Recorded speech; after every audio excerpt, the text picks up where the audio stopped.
Why is Sega better than a spider? Because Genesis does what Blackwood don't.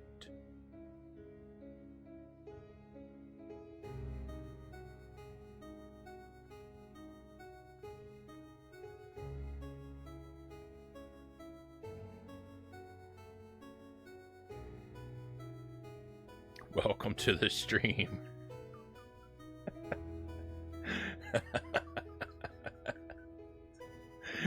Happy Tuesday, everybody. Thank you for being here. I hope you're doing well today, my friends.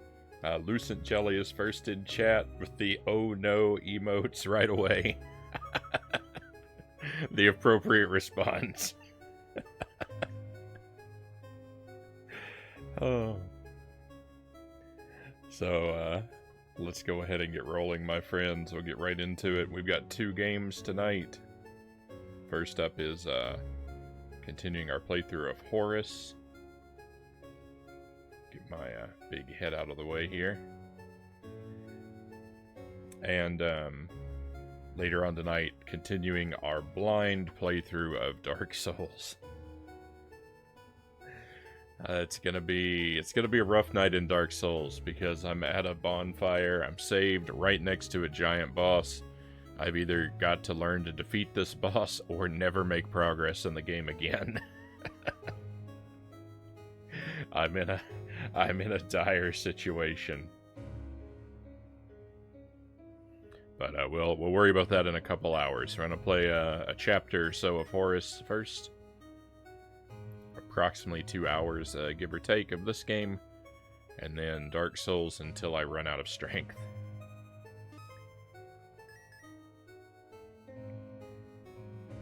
We're actually getting shockingly close to our goal of 1 million junk. Right, we're 63% of the way there. 2/3. And our ability to collect junk, our junk collecting abilities have become more and more efficient and powerful.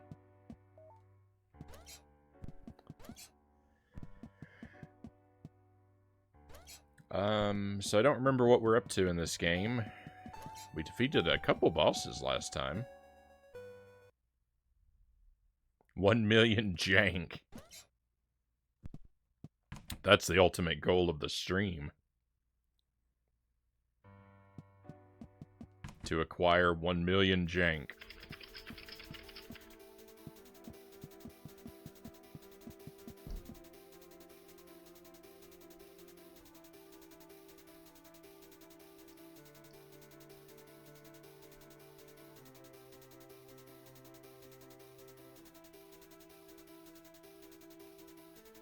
There are mildly alarming noises coming from upstairs. I guess we're supposed to go through this portal? I don't know where everyone went. It was best to go to the fate instead of exploring more. Go to the fate. Oh, we're supposed to go to the church.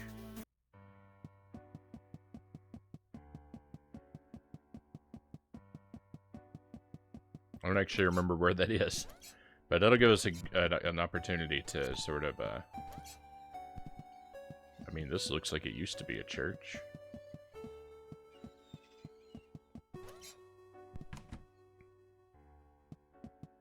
I don't think this is it, though.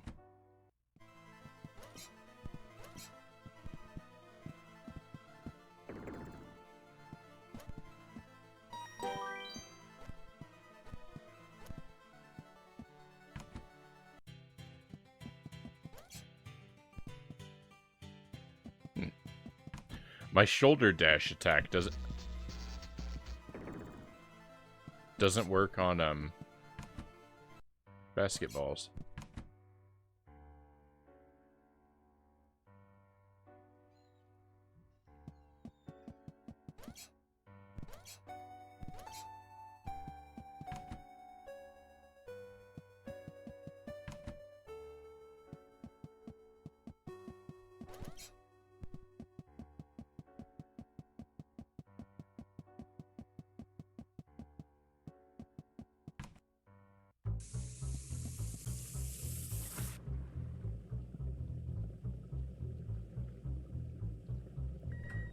Look at all this junk. Some things were worthless junk, but this could be sold for a decent price.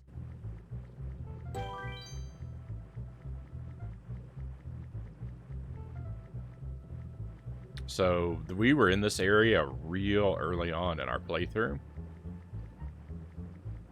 And, oh, that's a wall. And water was deadly to us back then.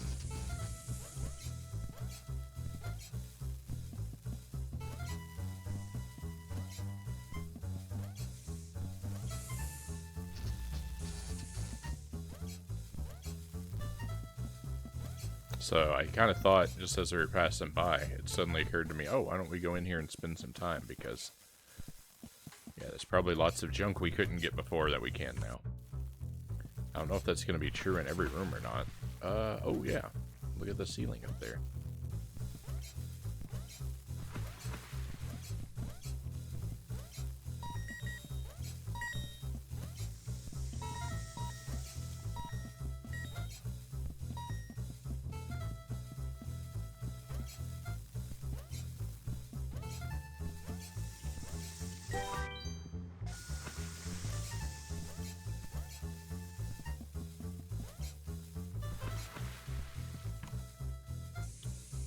Be a fun area to just clear out, you know, real quick here at the beginning of our night.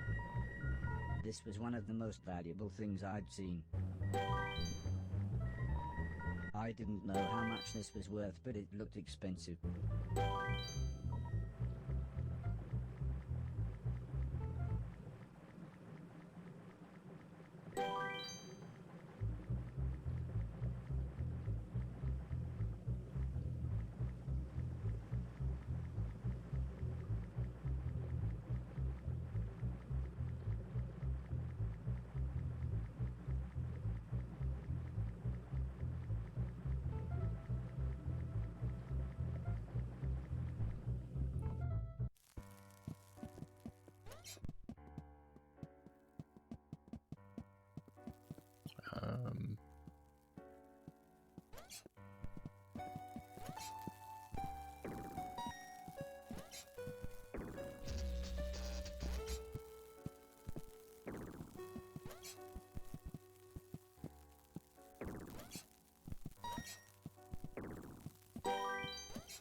Perfect.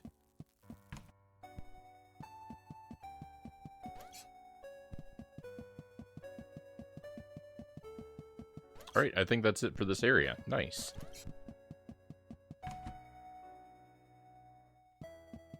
It's a good start to the night. Clearing up a lot of junk.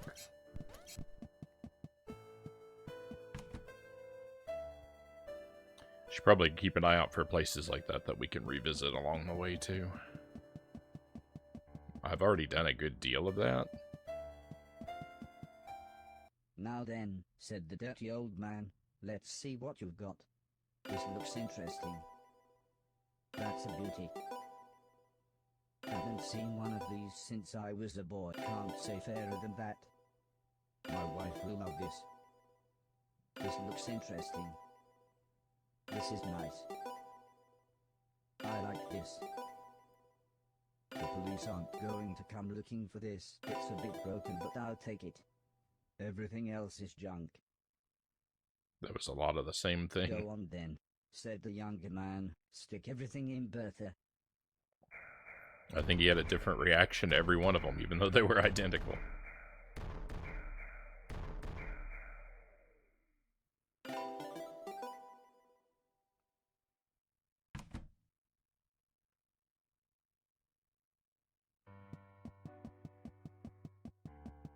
I hope there isn't exactly 1 million junk in this game though, and we have to collect every single individual piece of junk.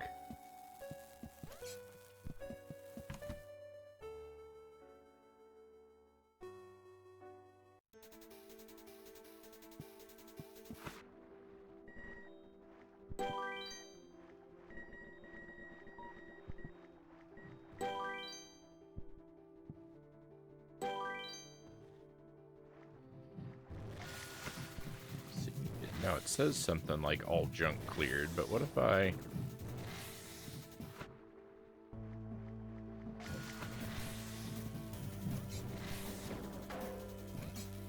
I thought maybe if I took out some of these robots, they would,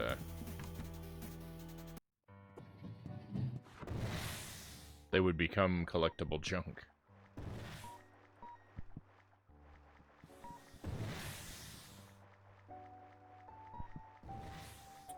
Good afternoon, Shino. Welcome in.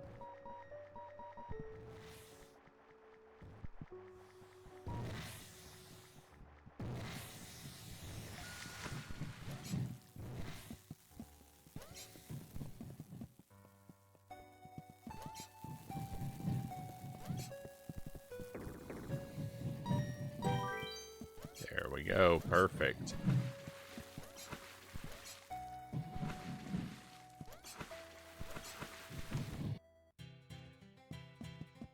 We've looped around. I was just here a moment ago.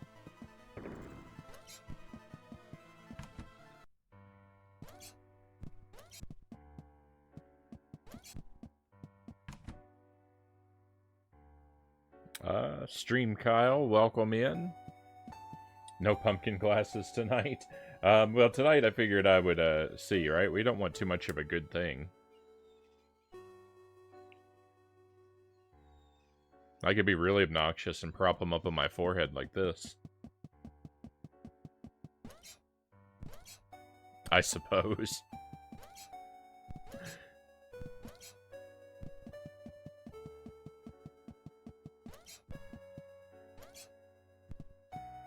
Uh-oh. Never mind, we're okay.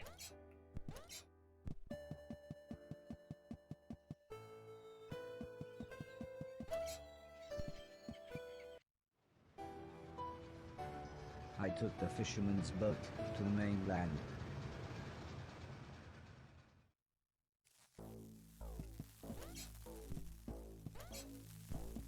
I looked forward to going to Horace's church in Sikkim. It was so nice there.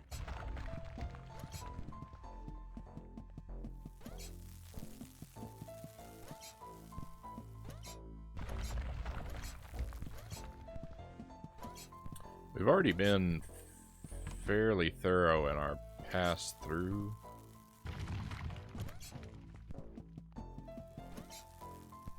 This area, I think, so I think we'll need to go into every place. Well, I guess we'll check, but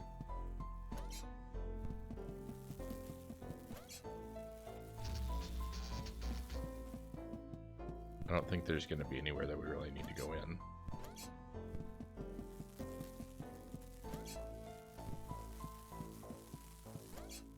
Alice's church sounded really interesting. I didn't know what it was, but she seemed really excited.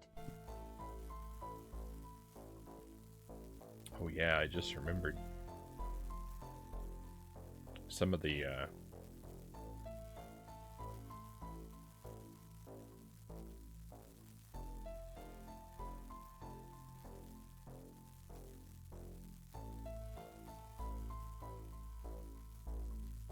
some of the content in these games tonight can be a little mature. I should have the warning on.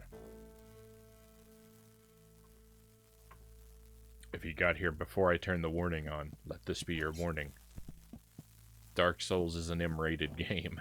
I think Horace is rated T, but sometimes I think it pushes that. Passport machine to open the huge door. And I don't remember where I read that, because I tried looking it up again and I couldn't find its rating listed I made anywhere. my way into the town.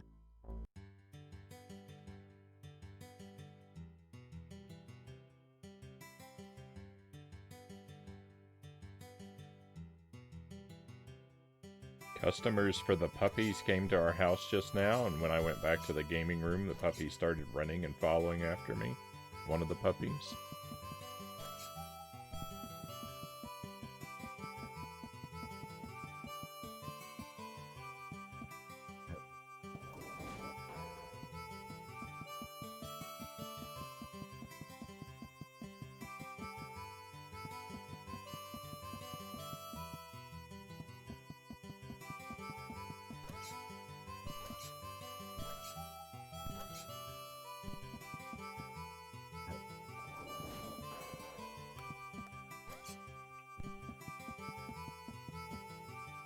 They all seem to like my new phone.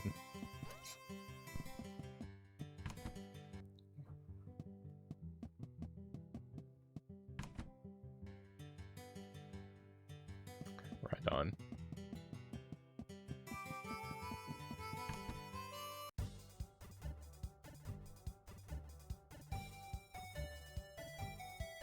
Mind the doors. The train is now departing.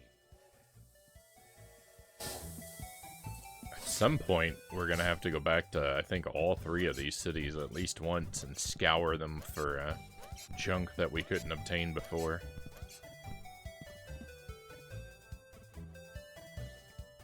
Actually, why don't we take a moment, since we've come to Big City. Big city, this is big city. I don't think we've been here for a while, so might be a good idea to just take a quick look at the main area of Big City and see if there's anything we couldn't get before that we now can.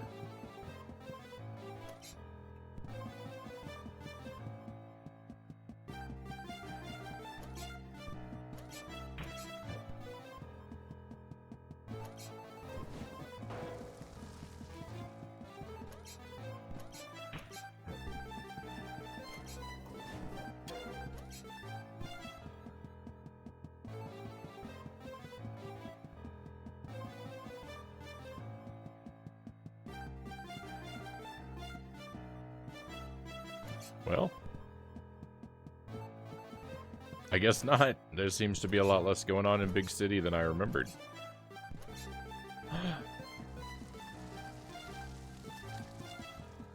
Hang on, we can get that.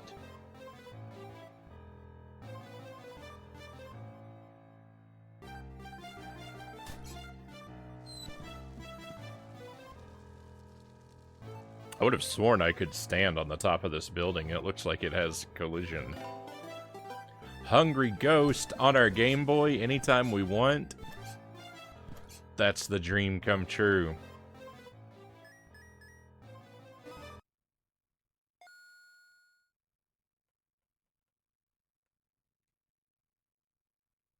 Alright, we gotta play a round of Hungry Ghost.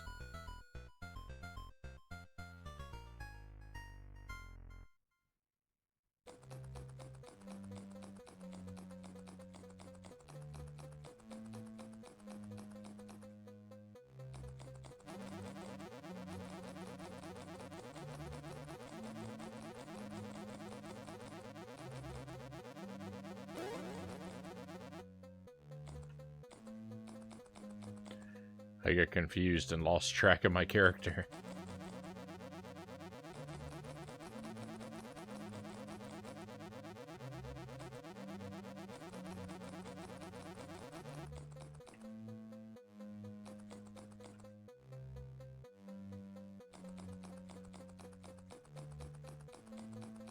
It's just as good as the arcade version.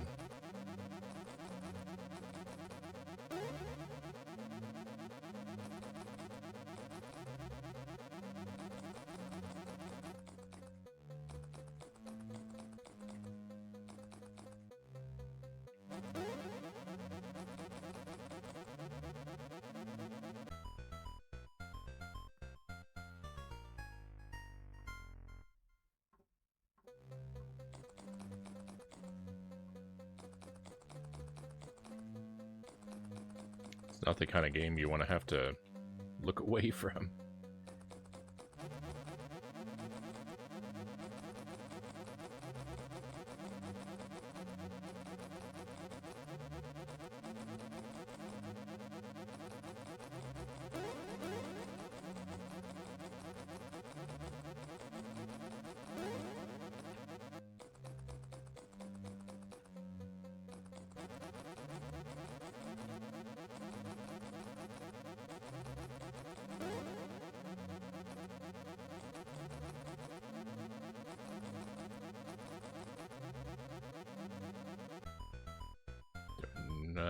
Pretty well so far. Let's hope it doesn't all crash and burn.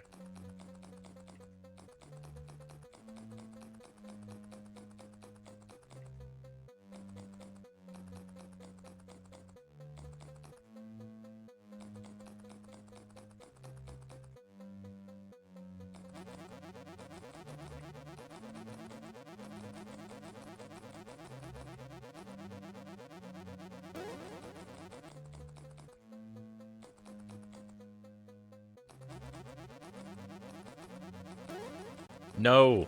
Oh no, that's bad. I did not want to grab that. I grabbed it way too early.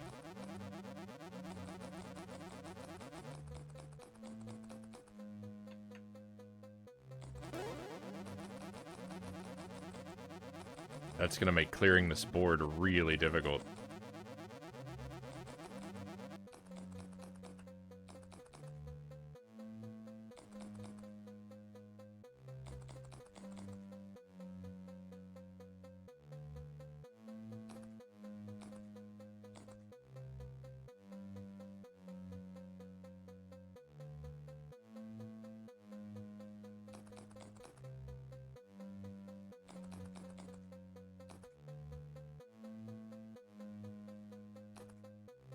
Never mind, we did good. I don't remember what my PB in this is. I think, I don't know if I've ever cleared stage 4. But I wouldn't be surprised to learn I had not.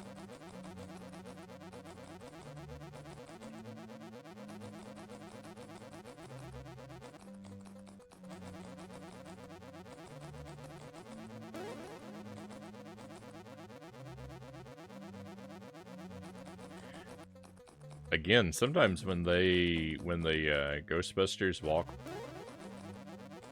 over my character sprite, I get really confused about which sprite is me and which sprite is one of them.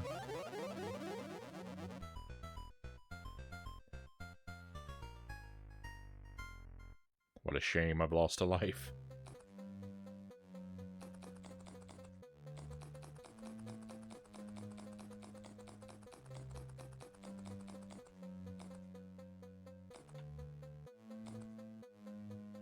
Alright, here we go.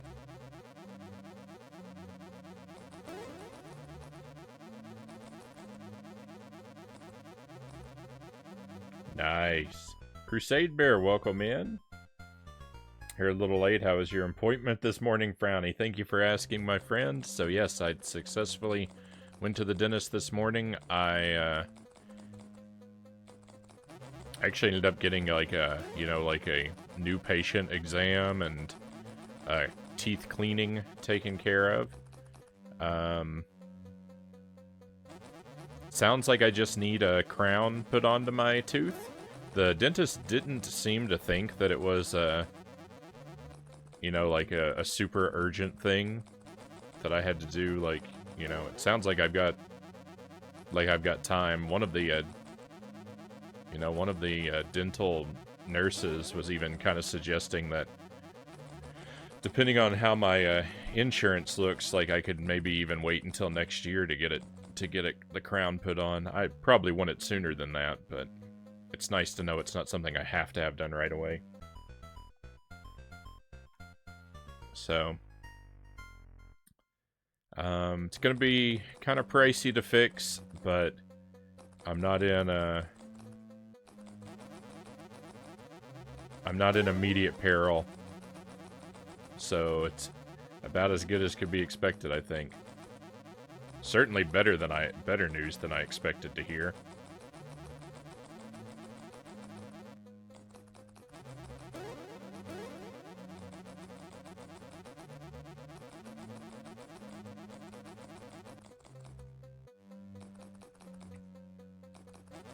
So it looks like the boards are just repeating at this point, which is kind of a shame, but, to be expected. But I've made it way further than I've ever made it in this, and go figure, right? Because I've always been way better at console games than arcade games.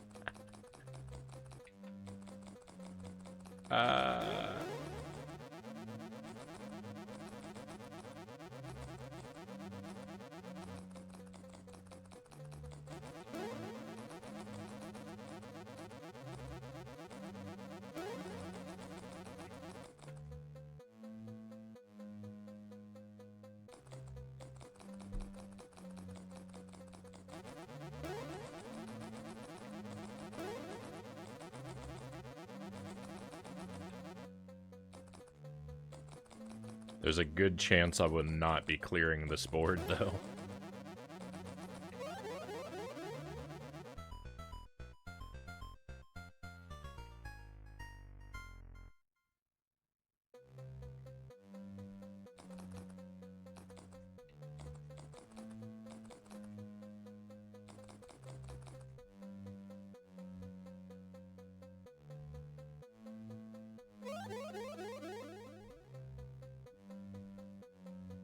Oh, and that's it.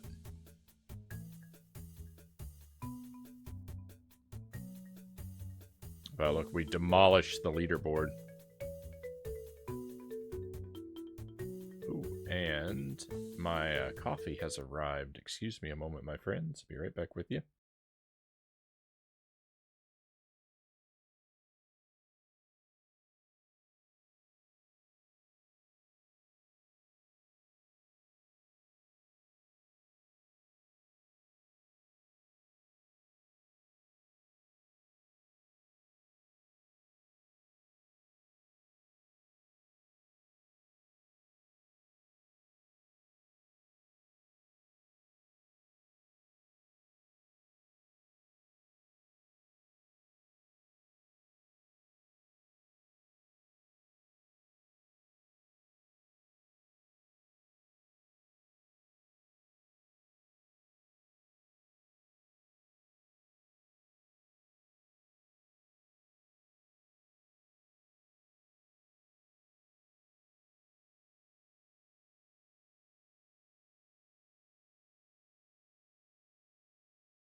All right.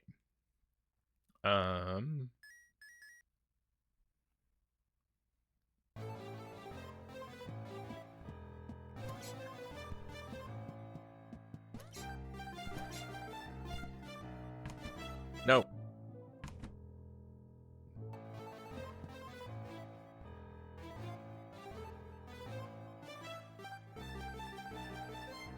Just look around a little bit more for secrets in the sky.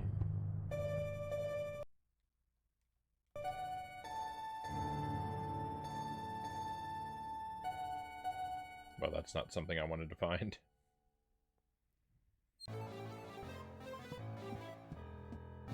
Oh, here we go. This is what I wanted, the camera to be pulled out.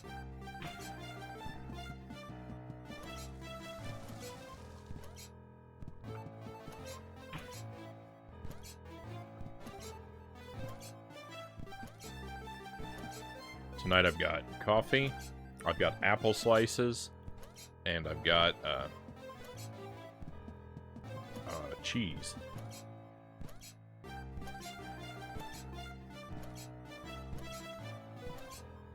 So I've got some pretty good snacks in front of me. It's so weird. It's so weird having to chew everything on the right-hand side of my jaw, though. I think I was left-hand jaw dominant before. Which would make sense, so that's why I broke a tooth, but it feels so awkward chewing on the other side of my mouth.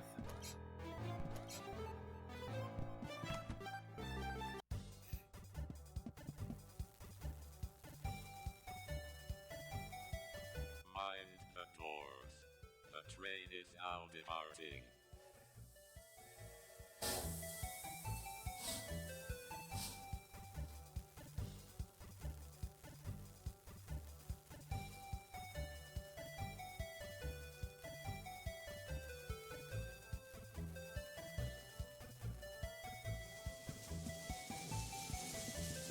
Sitcom, this is sitcom.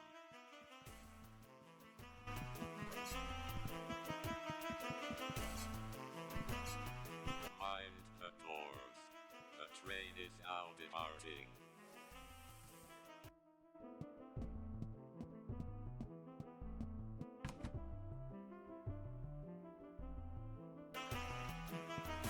As usual, I'm gonna do my best to try and mute whenever I'm chewing something crunchy.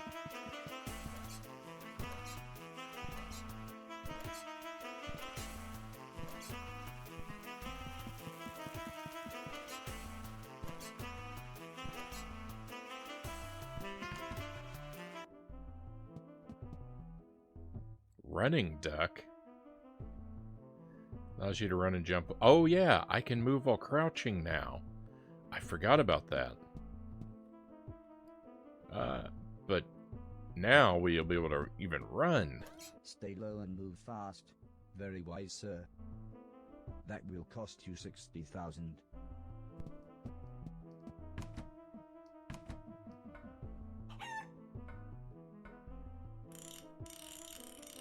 Hello, Derek. Welcome in.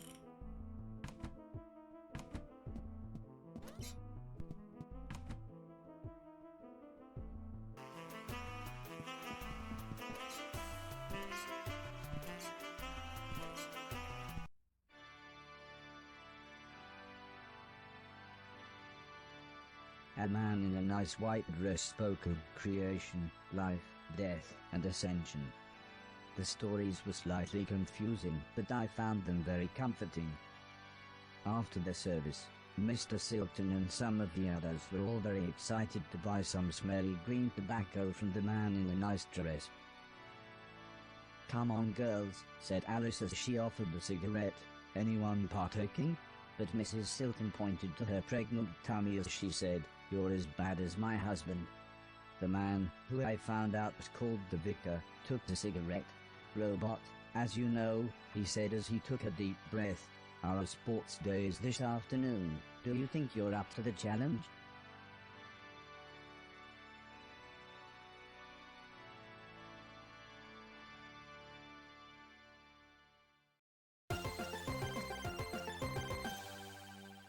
How was the dentist? Not that it's ever fun, Derek asks. It was okay. I need I'm gonna need a crown on my tooth, but I'm not in any immediate peril.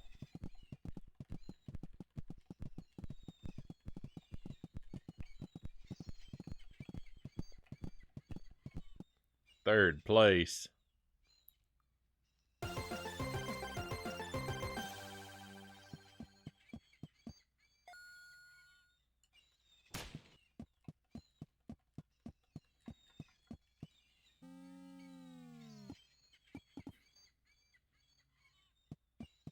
I think I'm probably not doing very good here.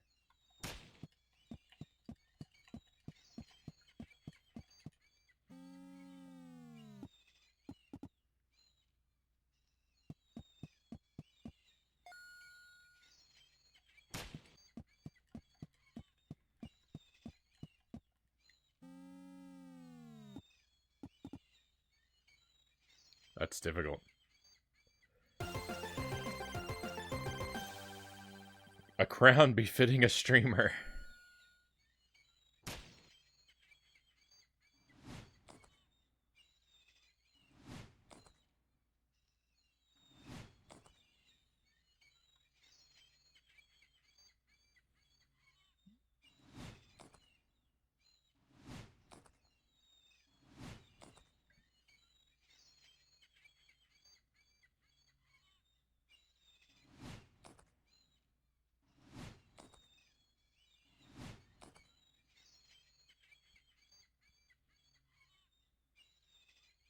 Welcome in, Conga. Happy Tuesday to you. Second place.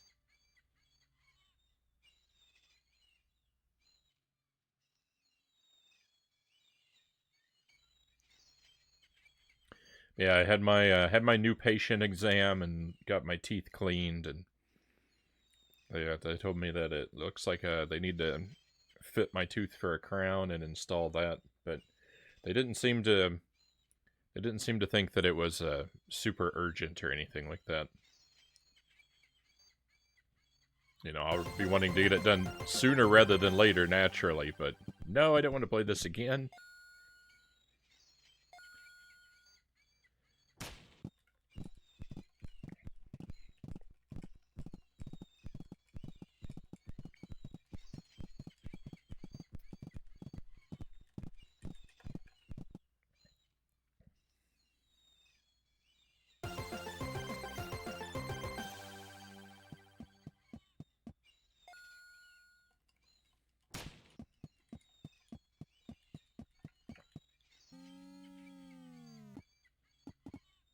Hey,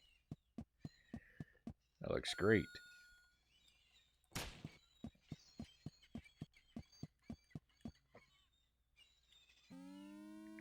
What? I don't understand. Oh.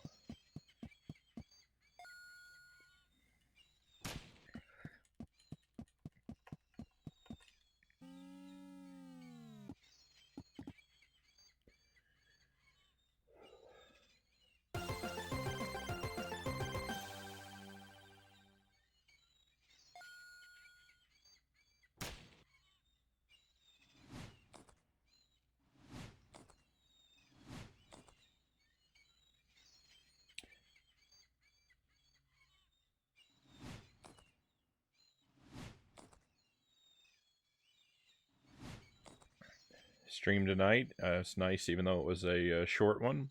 Right on. What did you? What were you playing?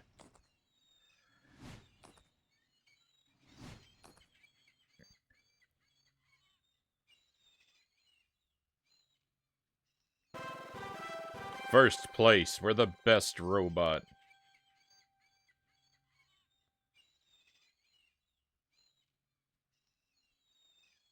Ghostbusters Spirit Unleashed. Brand new game. I haven't heard of that one.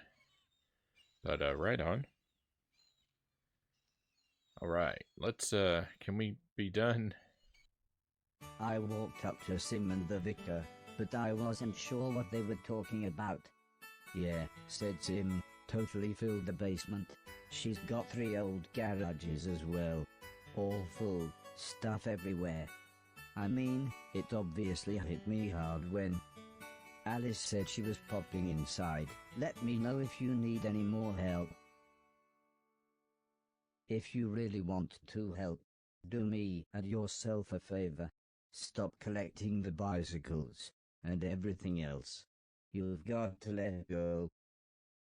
I think Alice made the decision right then and there, as she just turned to me and said, "It's all yours."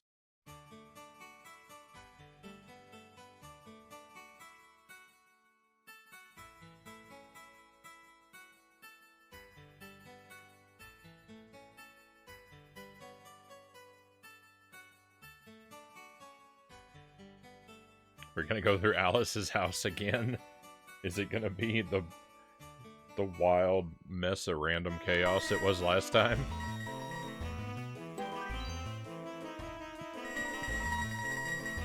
It's so loud.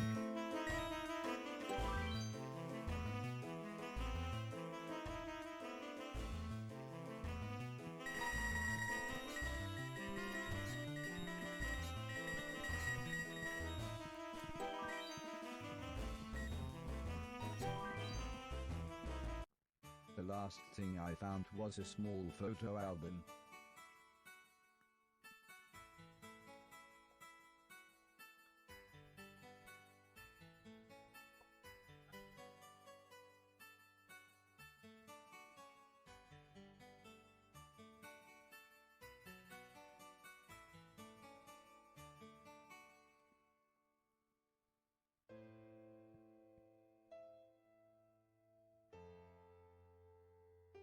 I decided I would leave it here. After I had cleaned their basement, Alice and Sim got back in the van with everyone else.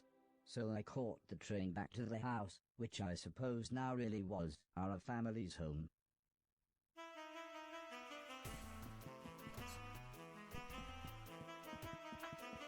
All junk cleared. Okay.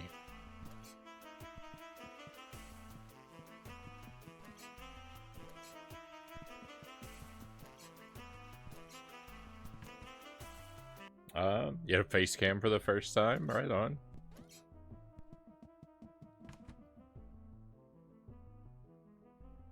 I think I generally prefer streams with a face cam, though it's not mandatory. There's certainly plenty of them that I watch that don't have a face cam. I guess it kind of depends on the stream. The reason that I have a face cam on my stream is really because when I set up all of my equipment, one of the things that I thought I would be streaming regularly would be Mario Maker. And I figure, well, if you're going to be playing Mario Maker, then people are going to want you to play their levels. And if you're playing people's levels, they're going to kind of want to see your reaction to them. So I should probably have a face cam.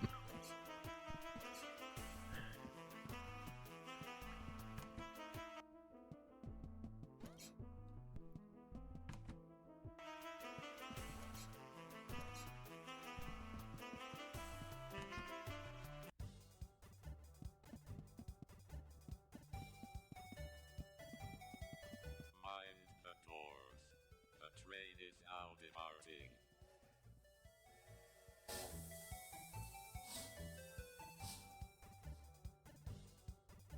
Gonna stream Ghostbusters again? You need practice on it? have the Ghostbusters game that came out.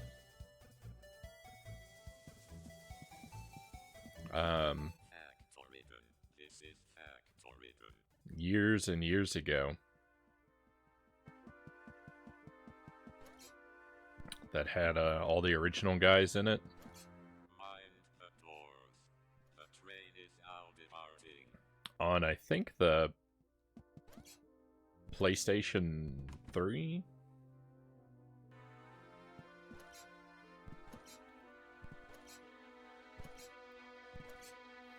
I have the re-release of it on the Switch too, but I've never actually played it.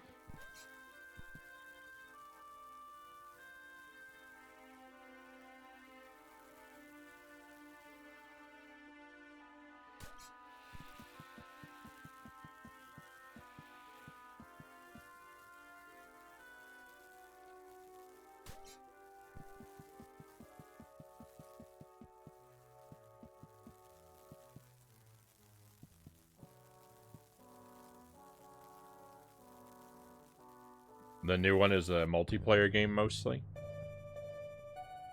That the one I was talking about is really good too.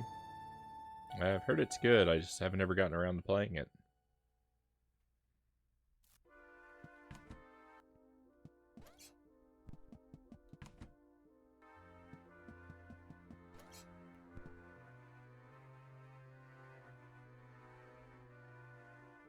Mind the doors.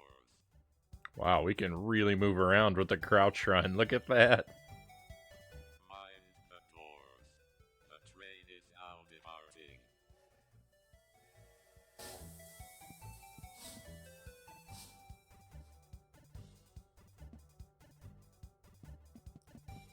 Mainton was the next stop. I could get back to the mainland and Mr. Silton's from here.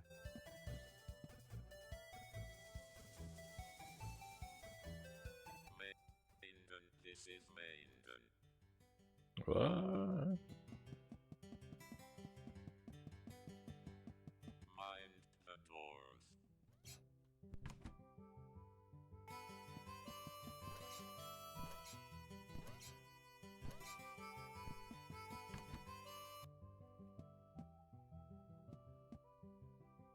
Oh, cool.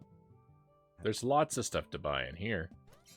This will give you the maximum possible range for your junk vac. The cost for this upgrade is 50,000.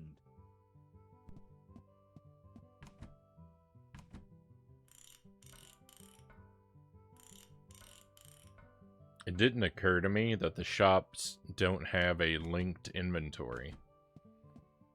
I sort of assumed that if an item was available, it would be available at all the shops, and I wouldn't have to. With more control than ever. Very good, sir. That will be 50,000. I didn't expect that I would need to check every individual shop because they would have unique items.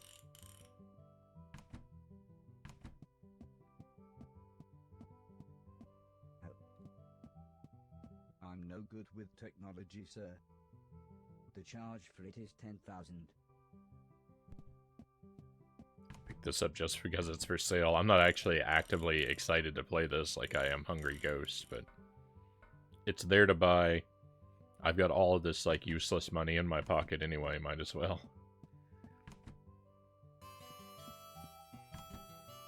Okay, did you restock? Nope.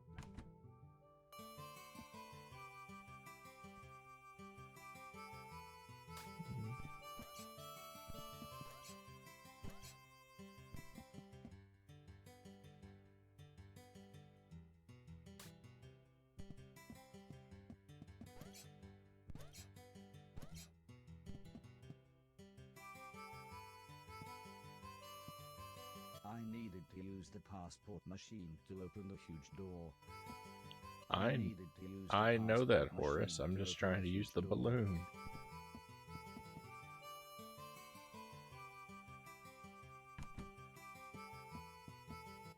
I made my way back out to the mainland.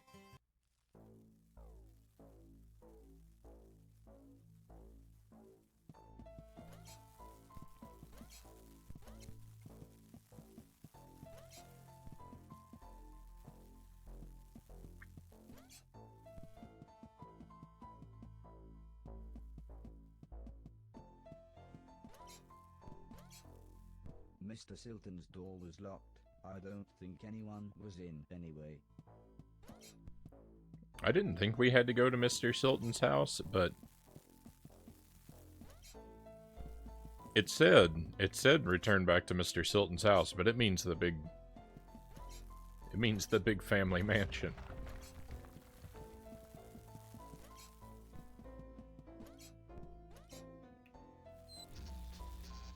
Oops. It's so easy to, like...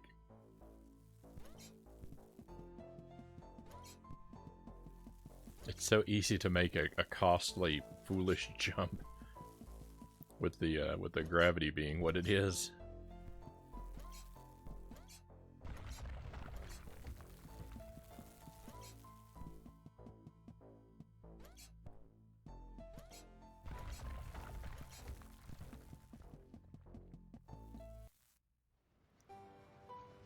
I took the fisherman's boat to the old man's estate.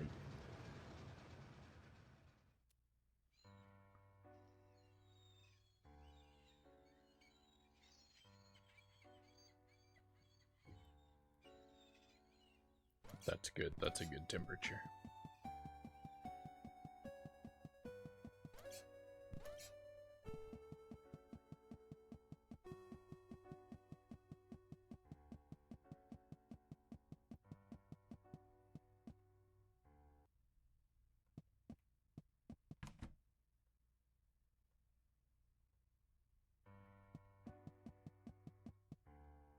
Go ahead and Now turn in our then, scrap. said the dirty old man, let's see what you've got. There's nothing of value here. Go on then, said the younger man, stick everything in Bertha.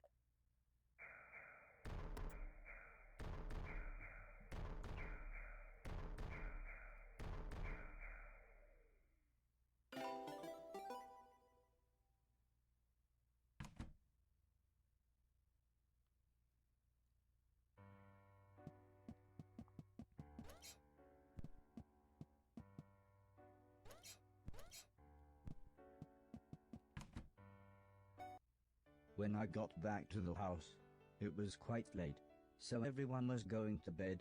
For once Alice wasn't smoking her smelly tobacco, and was actually the first one asleep.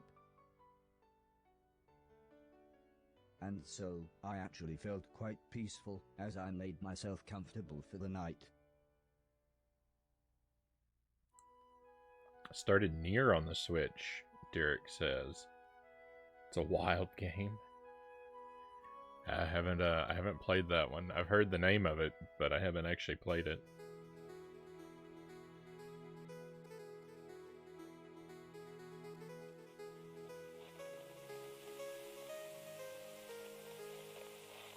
Are you enjoying it though? Japan must have different clocks to us, as it was barely daybreak when Dr. Hiro's next communication came through. It was amazing. He really had managed to find a few other groups of survivors. So, these are our saviors, said the French scientist. A band of thieves, some old ladies and a little girl. Well, they've done better than we have, laughed the big German man. There are no bad robots where they are. The Frenchman smirked. Except for the three stood behind them. Those are our friends, said Heather, quick as ever to defend us. Guys, say hello. So there is hope, said the American scientist. The nice virus really does work. I've had Junior working on a similar virus, but the consciousness software is too well coded. It's okay, said the old lady. The virus really does work.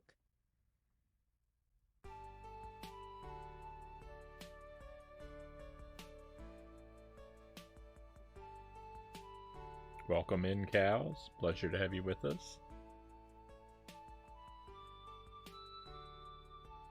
The next day, Heather tried to finish off the nice virus code. There were a few problems, but with a bit of help from the old lady, everything eventually worked. However, by the time we were done, it was quite late, and, as Heather's nice virus code would take a few hours to compile, the old lady suggested we take it easy for the evening. She rummaged through her suitcase and pulled out a pack of what she called cards. For some reason this offended the blind man who didn't want to play, and Mrs. Silton refused as she seemed to think it was some kind of gambling. But everyone else gathered around the table.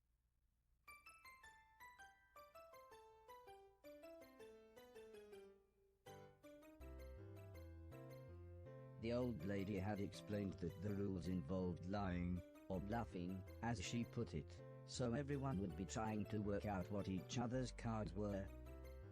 I think the pressure of playing got to Alice, as she folded almost straight away. At one point, Mr. Preston thought he had won, but he really hadn't.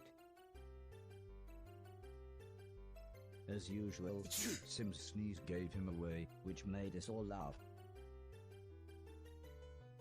At one point there was a very tense standoff.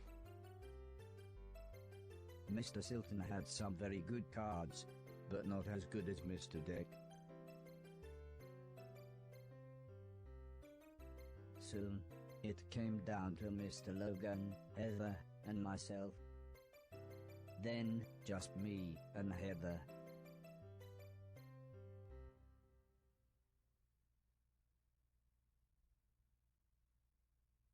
Despite having the best cards possible, I decided to let Heather win. I was so pleased how happy this made her. It was nearly midnight by the time the game finished, so most people got ready for bed, leaving just me, Mr. Preston and Mr. Logan. Mr. Preston was trying to explain his conspiracy theories. This made Mr. Logan laugh. Barry already told you all that was nonsense, but Mr. Preston continued, "Don't listen to Silton, he's a proper c***." However, Mr. Logan still pointed out how flawed his logic was. For one, everyone who he claimed was in the shadowy syndicate ruling the world from behind the scenes, were the same people who actually ruled the world, the Queen of England, the President of America, etc. He wasn't even swayed when Mr. Logan pointed out that these people had either been missing or dead since the war, so there was little chance anyone was even ruling the world these days. Mr. Preston paused briefly, then smiled the smile of a man confident in his own beliefs, and went to bed. Which left The dialogue just is even Mr. putting the Logan switch to talking. sleep. He was an interesting man, but we'd never really chatted as he'd made it quite clear he didn't really like robots. He'd seen many friends killed by them during the war, so I could kind of see his point. I tried to explain that I had once accidentally killed an old man, and I still felt complete regret. "That's good. You never really get over it," he said as he looked around. "Time for bed. Good night."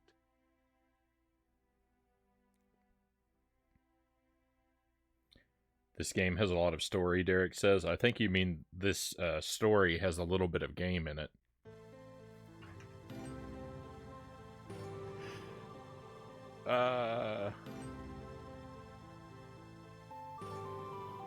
What a beautiful night sky, though. Look at that giant moon over the clouds. Wow, that's something to look at.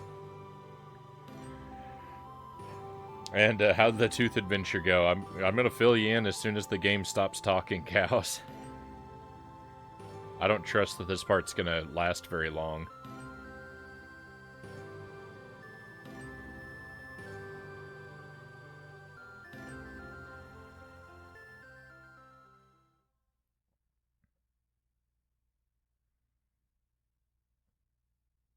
Very early the next morning, a terrified-looking Dr. Hero appeared on the screen. "Our defenses are nearly breached. The last door could go at any moment. We are nearly ready to broadcast the nice virus," said the old lady, but her expression soon turned to confusion. "Where's the American scientist?" "They never saw it coming," said Dr. Hero. "Just like here, thousands of robots, all attacking at once." Heather looked like she was going to burst into tears. "There were no survivors," said the French scientist. "It was all so quick." It was strange. Although we'd only spoken to the Americans once, I could tell everyone felt a huge sense of loss. "We may have a problem here too," interrupted Sim. "The robot server, it's become sentient. The computer that runs everything, he really is now he, or at least he thinks he is." The blind man explained that it was the wireless fidelity system that would have linked him to the 4 main robots. That's why they were all so clever, said the old lady. The network spread the intelligence around all 4 of them. Well, said Mr. Silton, 5 now. Sim explained I would need to force a power cycle on the server before we sent the signal. He's got so much control of the network now, he could probably shut the satellite back down before we'd even started setting it up. The old lady rummaged around in a few boxes. Here, she said as she gave me a passkey. Take this, it'll get you into the observatory in the attic. That's where he is.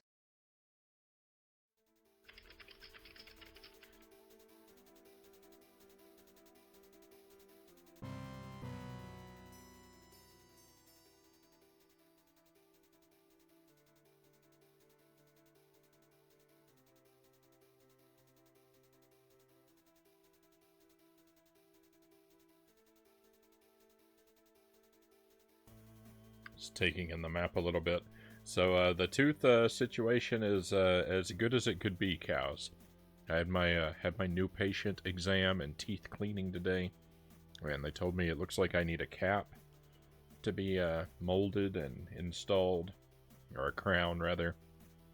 And but the dentist didn't seem to think it was super urgent. Like the sooner the better, but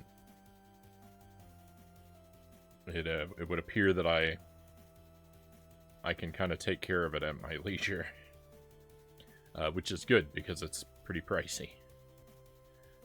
But it is what it is. It's probably the best news I could have gotten.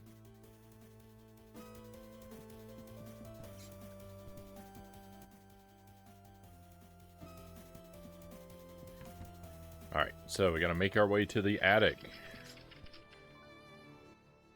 I'm wondering if this is gonna be the final showdown.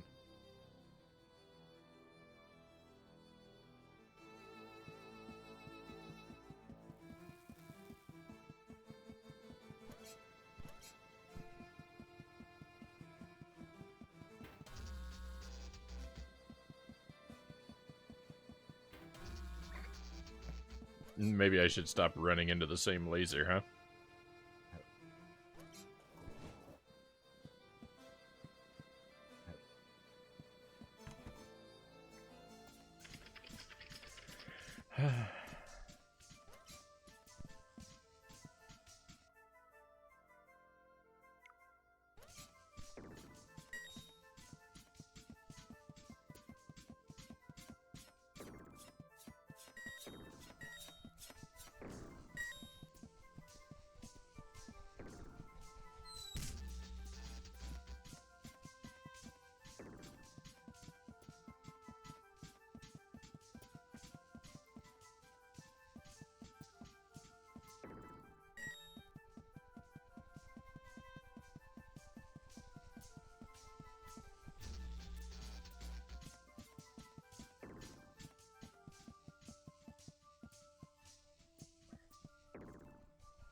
I don't know. I don't know what is more frustrating in a video game. Like, when you've got context-sensitive buttons that, misread what they're supposed to be doing. Or when you have, when you're a character that is damaged by physical contact with enemies, and your primary means of attack is physical contact with the enemies. I don't like either situation.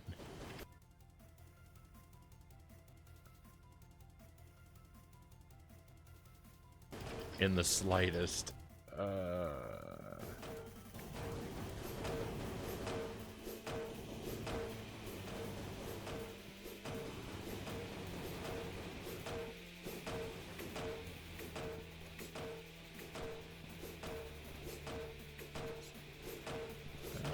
think... Oh, I can get up there easily.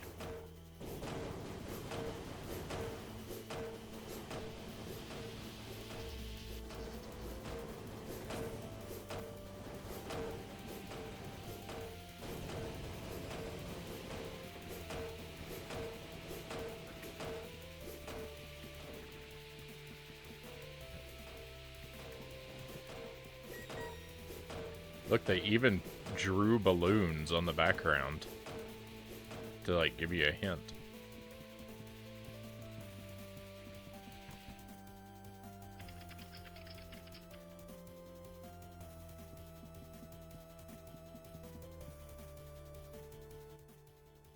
Okay, this is a new room.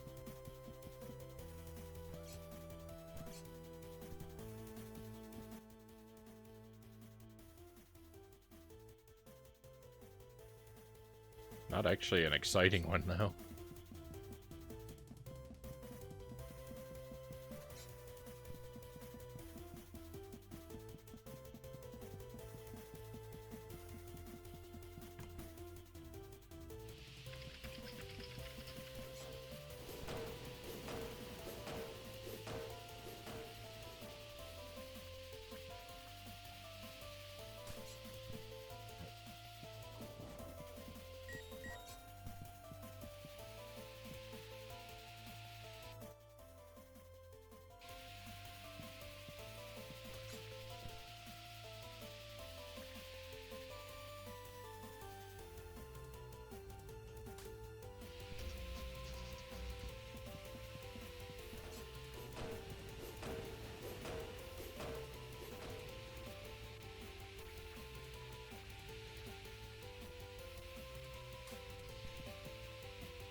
Alright, so far so good. Gonna watch a movie tonight that got too late.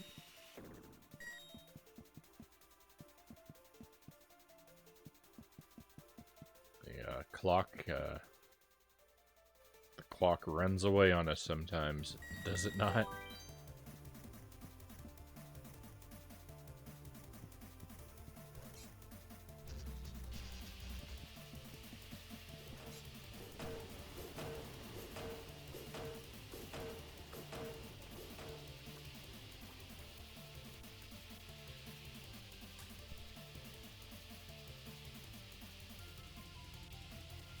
Don't crunch me. They didn't listen.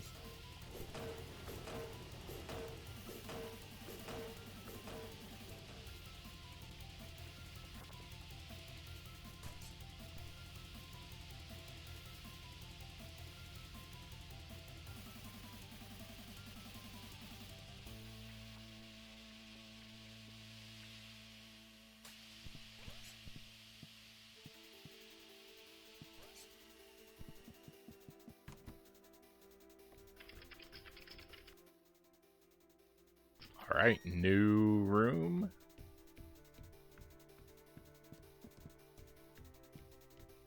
A lot of options for doorways to try out.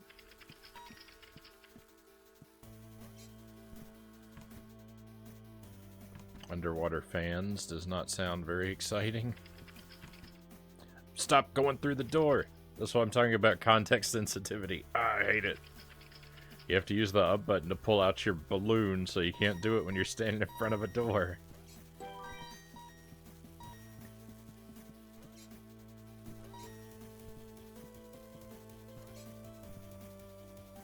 They didn't have to make the pull out the balloon so awkward either. There are buttons that are completely unused on the controller.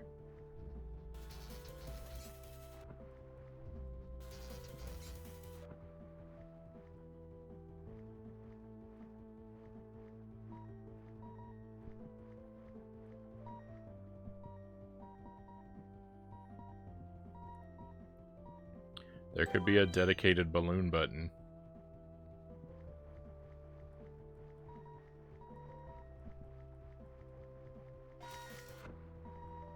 I guess they just wanted to give me something to complain about.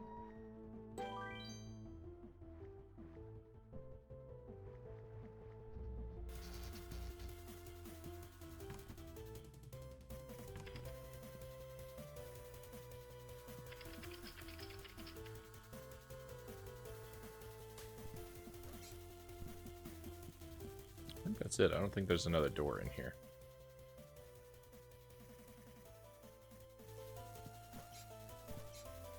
I don't know.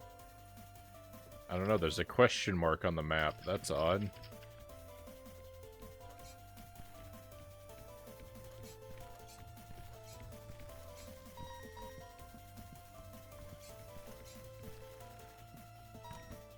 My feelings about that are certainly question mark.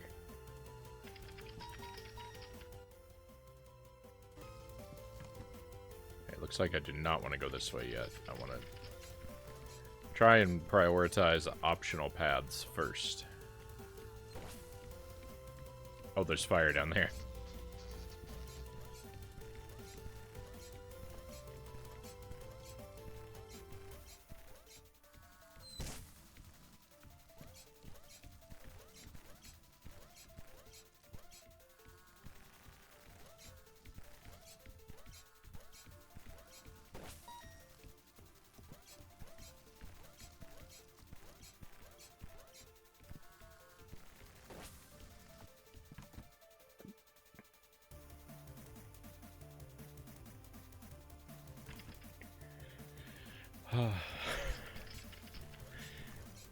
What is more irritating than going through a door you don't want to go through?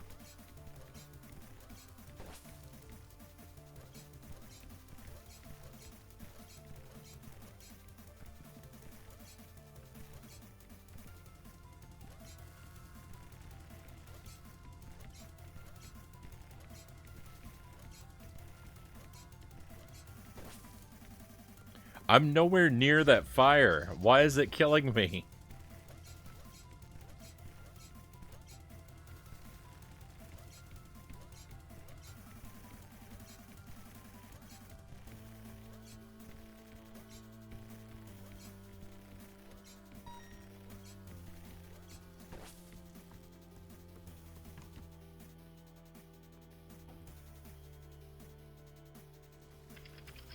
That's not right. I was nowhere near that fire.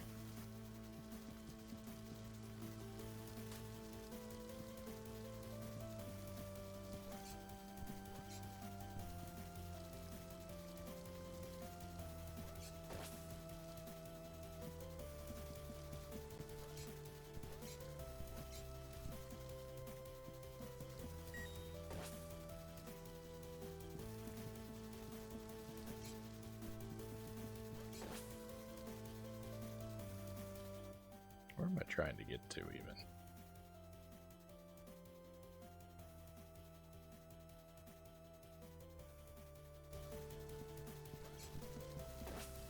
Guess it doesn't matter. Might as well just try and get to any door.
I don't remember which way gravity is.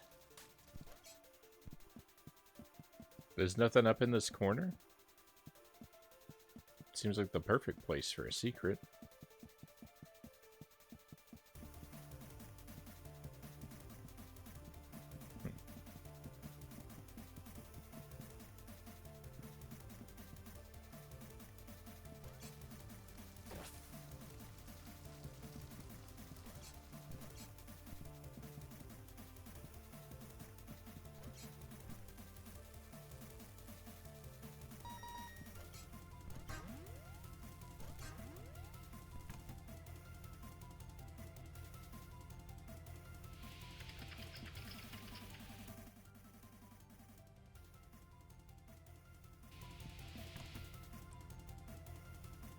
Okay, this metal door is the last door I think I want to travel through.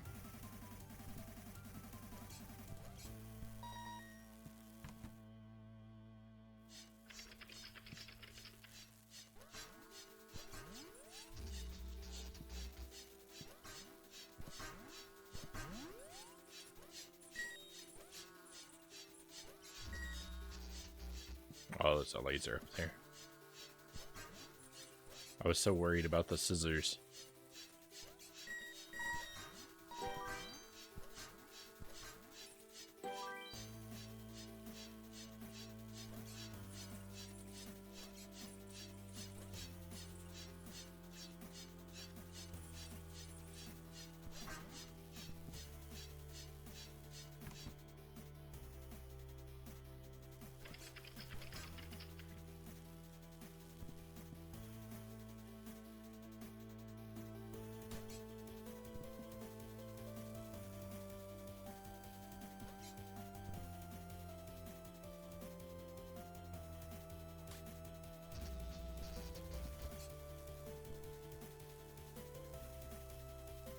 Why'd they make it so dark in the corners if they weren't going to hide anything? Cinema.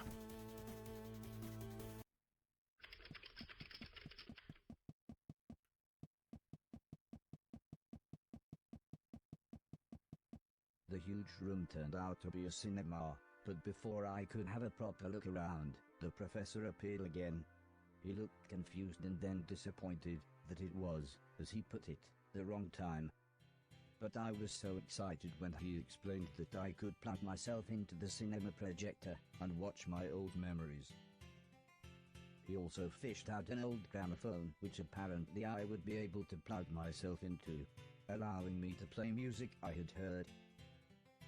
To top this all off, he opened another portal back to the hallway, but he had just finished setting up the gramophone when again, before we could properly thank him, he was gone.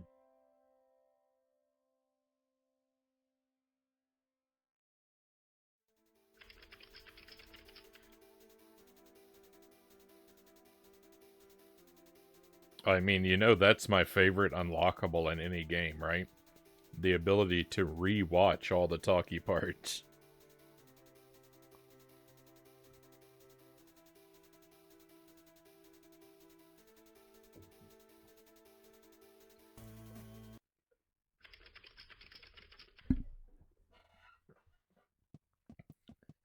Thank goodness we found it.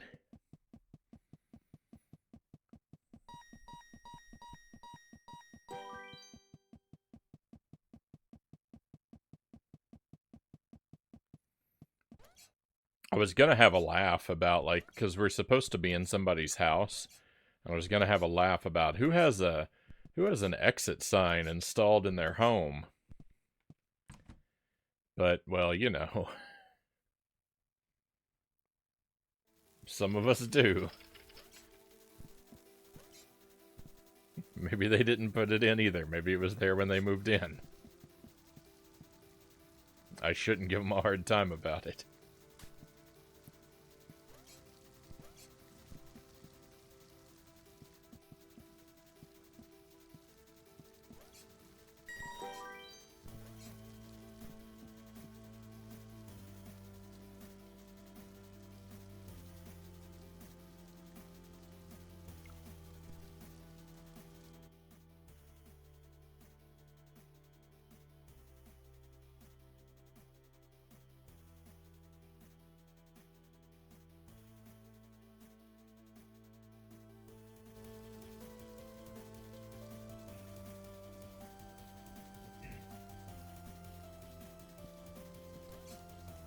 Excuse me.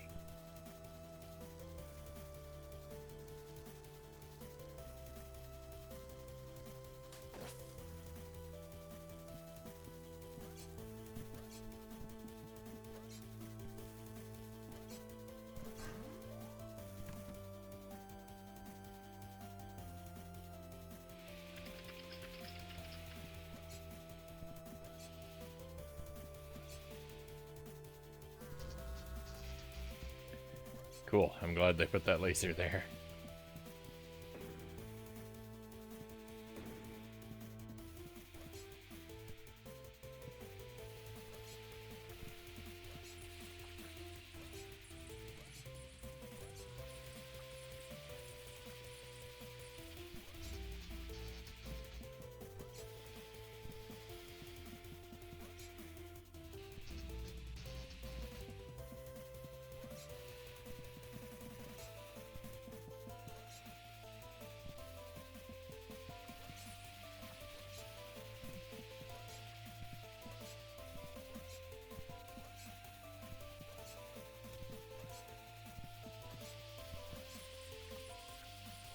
It's weird that one rope climbing section is completely optional.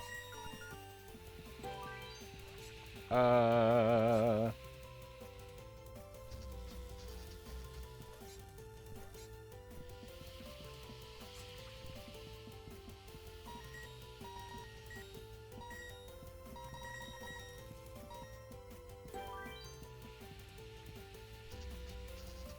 trying to go in there.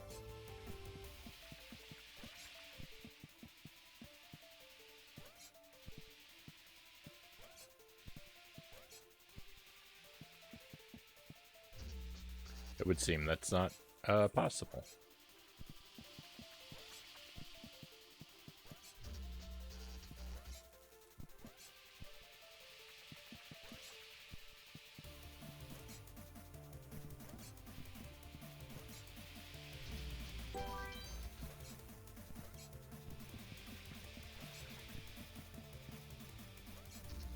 Oh.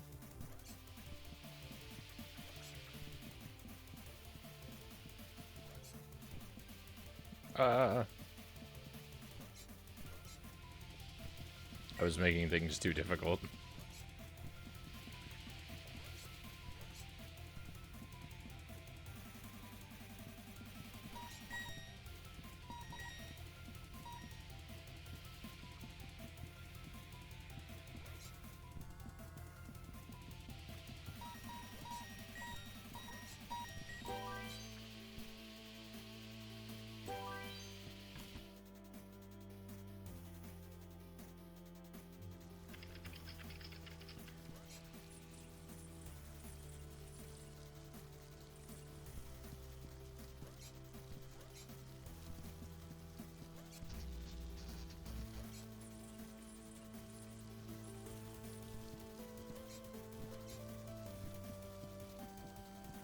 Oh, there's a wall there.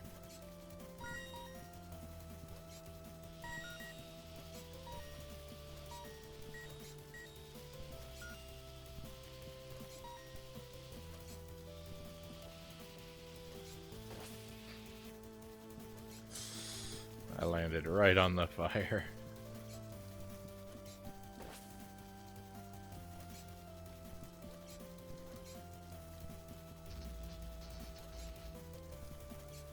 It's so hard to see that wall.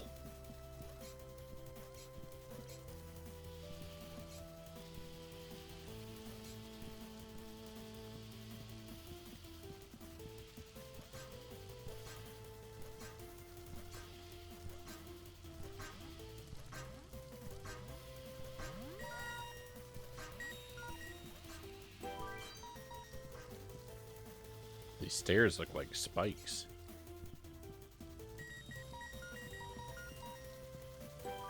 Oh no, there's some junk in there I have to get yet.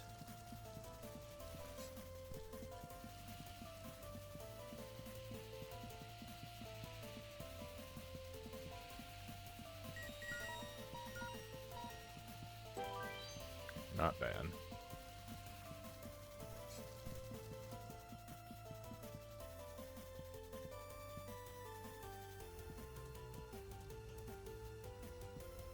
Oh, there's springs. I didn't see them.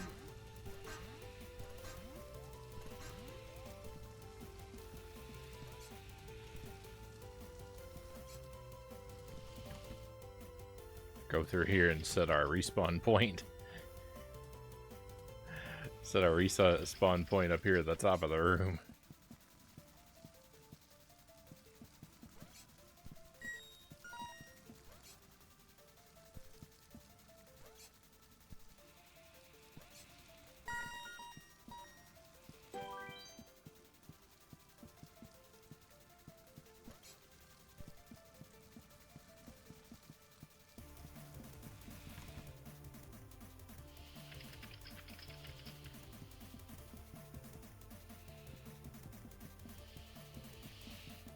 This is an exciting room.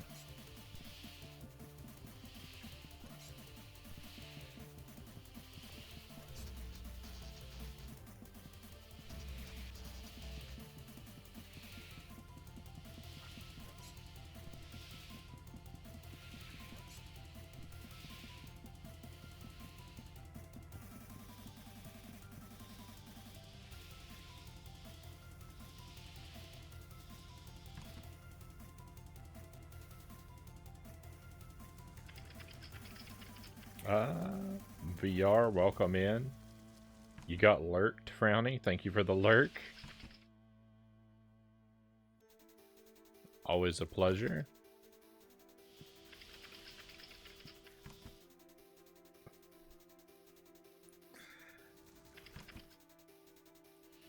Doors.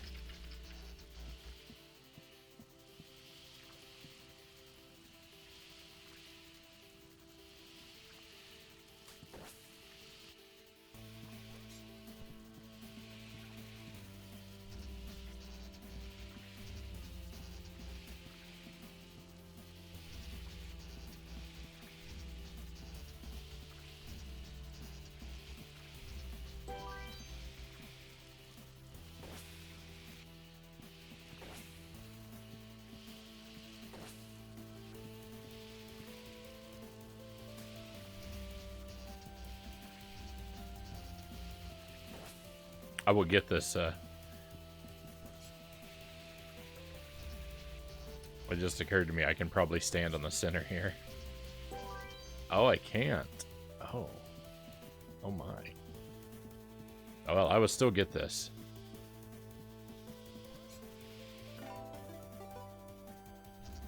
Victory.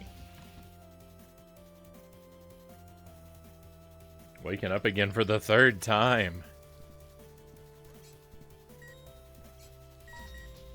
I hope you're able to find yourself the rest and recovery that you need. Sorry to hear it. You know, if I'm assuming correctly that your sleep is being interrupted.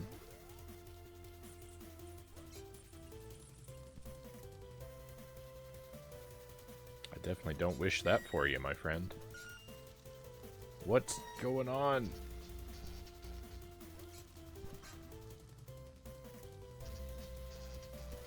Something's really messing with my momentum here.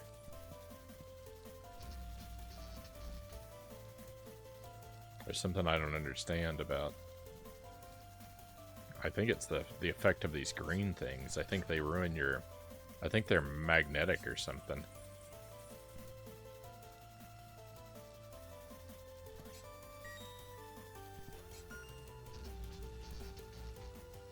I don't really know what I'm supposed to do about this situation in this case.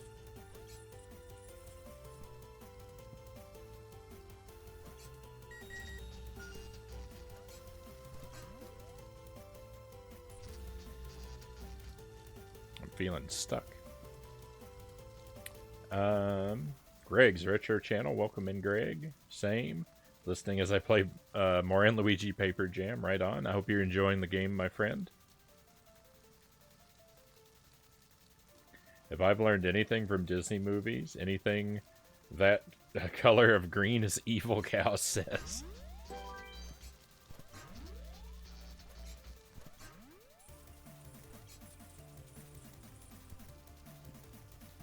What can I think of that is this shade of green? Kind of like the ooze from the Ninja Turtles.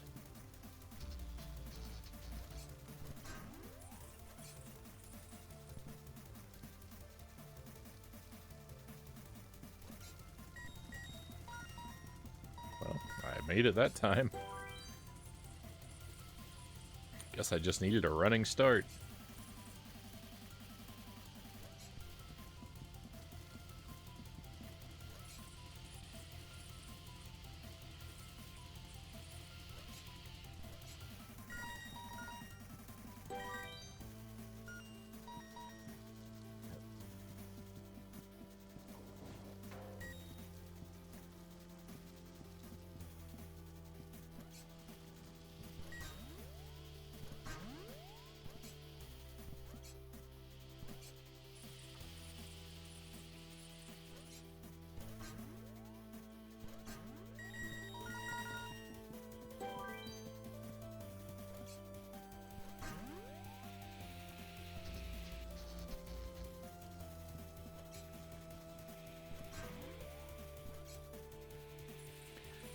Some of the things that happen to me in this game.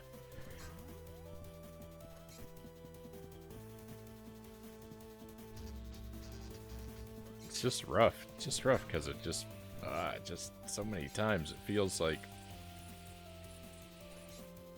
what did I do wrong? It's not a good feeling.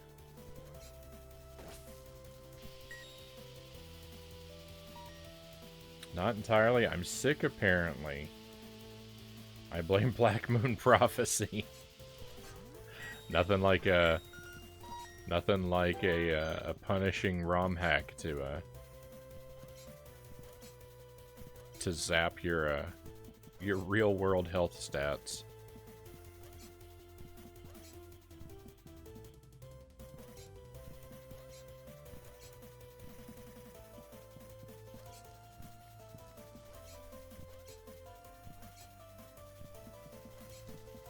I wish you a speedy recovery, BR.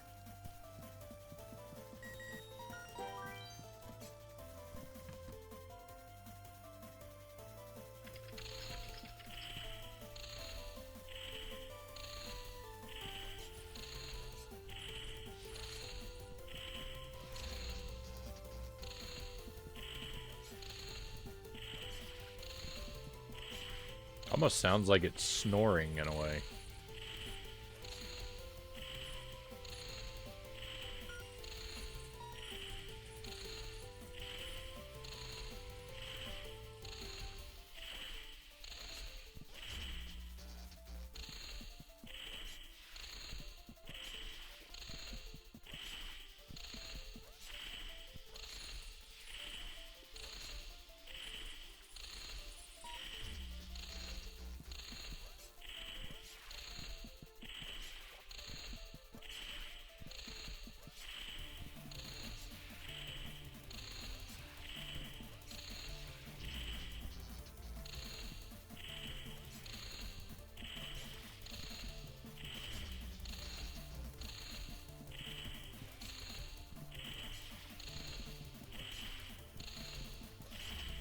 This actually isn't that hard.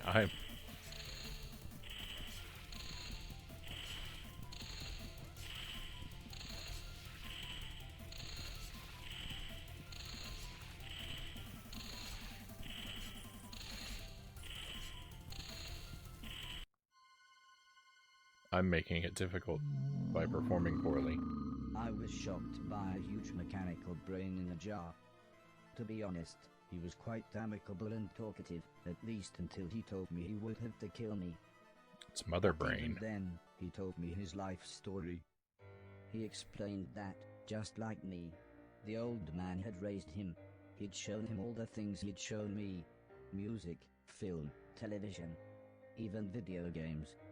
But he had soon become too powerful for the old man, and was able to hack his gamepad to control the new nanobots, and with that, he could control things in the real world. He explained that after the old man died, he was soon forgotten about. He had little to do, so he slept for many years. But when he wanted to, he could still control everything in the house. In fact, He said, I have been this entire time. But now, it's time for me to input one final code.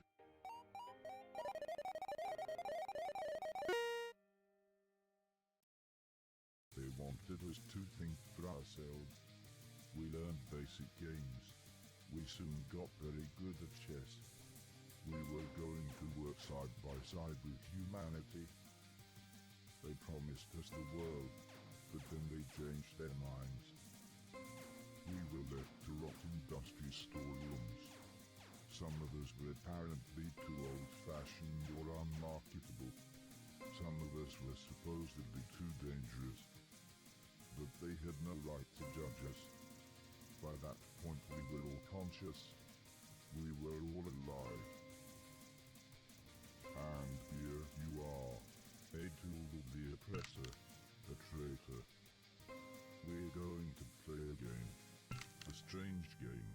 A game where the only winning move is not to play. It involves this missile. Goodbye. No. I got it right, but I was too slow. The blast nearly took me out, but luckily Heather was there to repair the damage. There you go, she said, good as new. So we soon began looking for the final piece of the communication satellite. Strangely though, it was nowhere to be found. But then Heather realized that the giant brain was the last piece. We needed him to help broadcast the signal, so, after a few attempts she managed to plug me into his subconscious.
Intruder alert.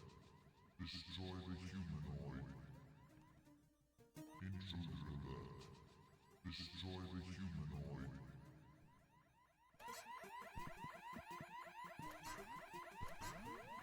Intruder alert. Destroy the humanoid. Intruder alert. Destroy the humanoid.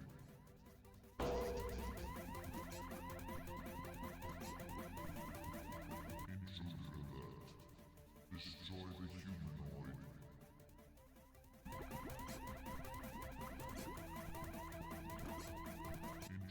alert. Destroy the humanoid. There's a lot going on. Intruder alert. Destroy the humanoid.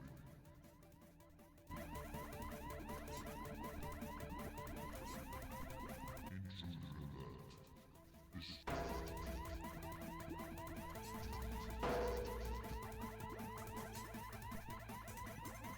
Intruder alert. Destroy the humanoid.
So in the previous room, like while the robot was doing its monologue and I was putting in the Konami code, I don't know if I succeeded or not.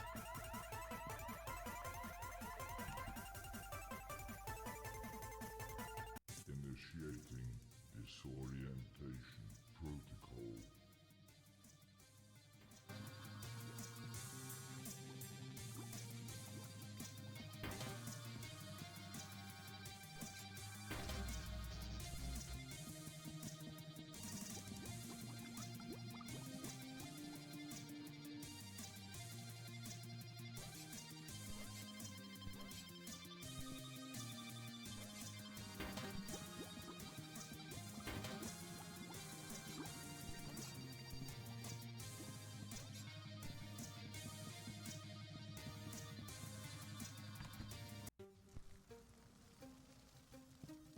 Oh my.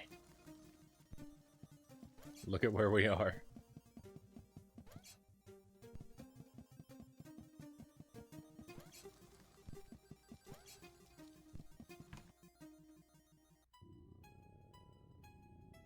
The Konami code. I wonder how many people back in the 80s could have imagined it become such a legend in gaming history.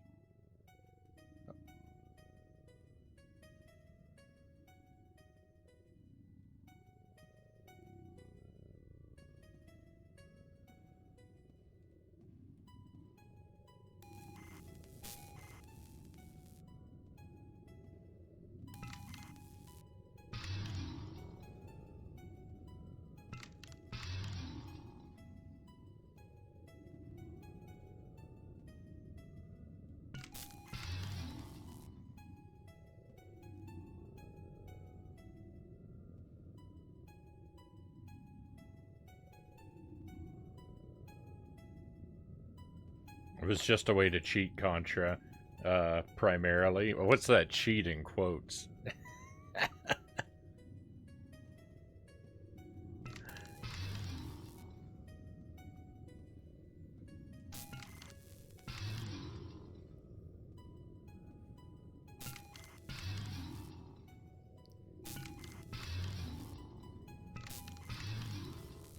Does the Konami code do anything in the original Castlevania?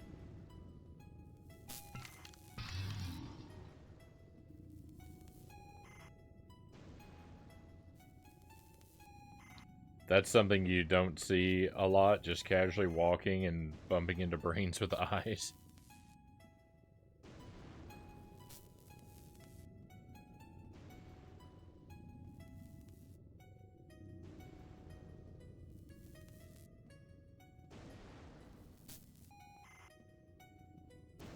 This one has a crown. It must be the boss.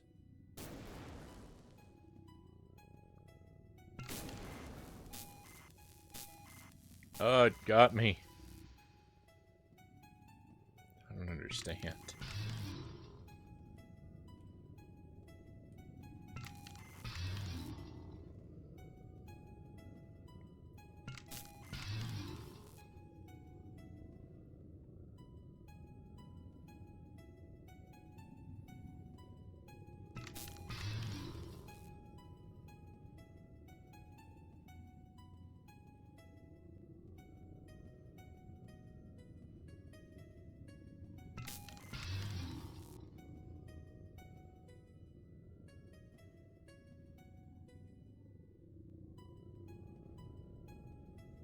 Don't know, then I think I ever tried it in Castlevania. Yeah, I've never tried it, and I just, I don't think I've ever heard anything about it, so my guess is it doesn't do anything, but I can't say for sure.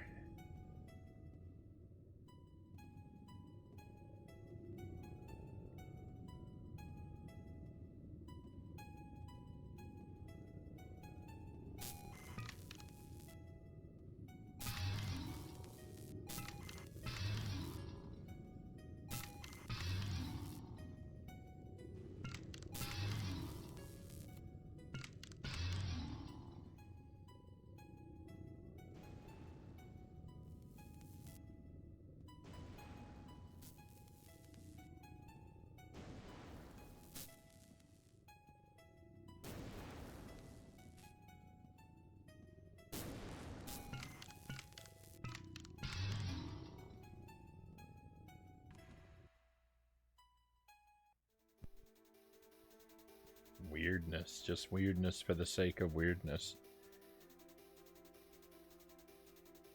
All I know is to this day, I've never completed Contra on NES without the code.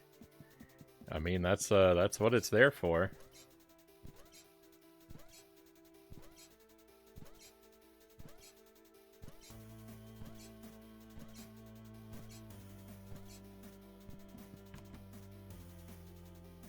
Initiating disorientation protocol.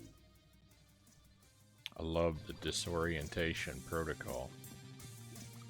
It makes my life very interesting.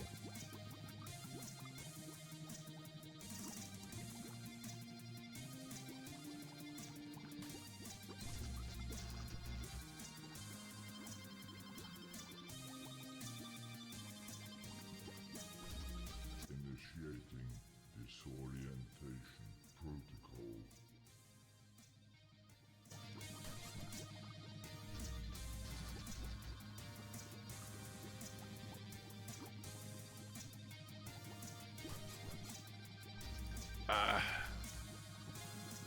I can't.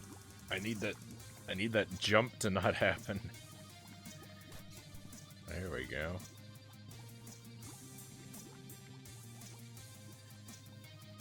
Oh, there's a thing over there to get, though. Never mind, I have to go get that thing.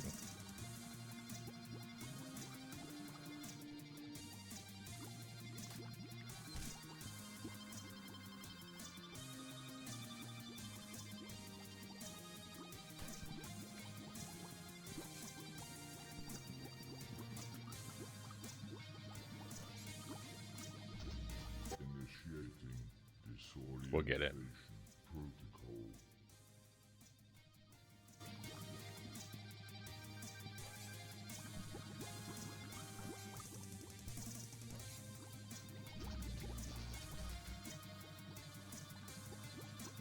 This level doesn't look the slightest bit sadistic.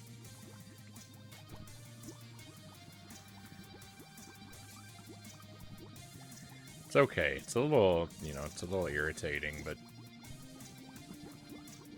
No, I was so close.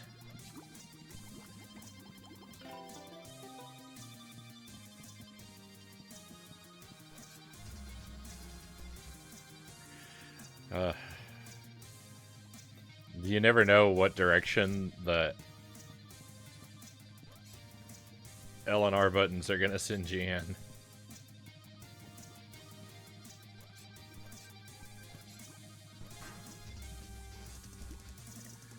Oh, we're gonna be here a while.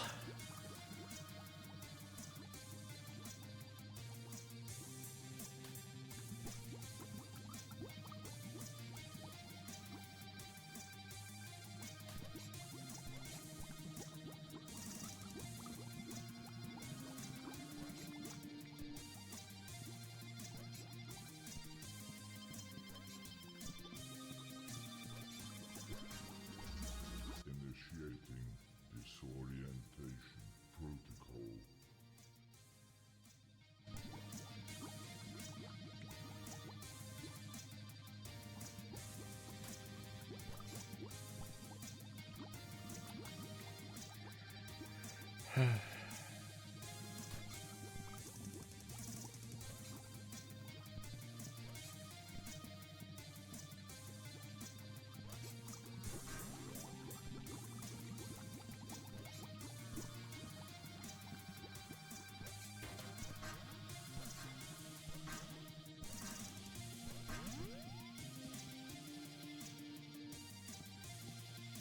I know I have weird opinions when it comes to video games, but I really don't think a game should make you sigh and with irritation so much.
I don't know why. I don't know why the gravity isn't taking effect. Initiating disorientation protocol.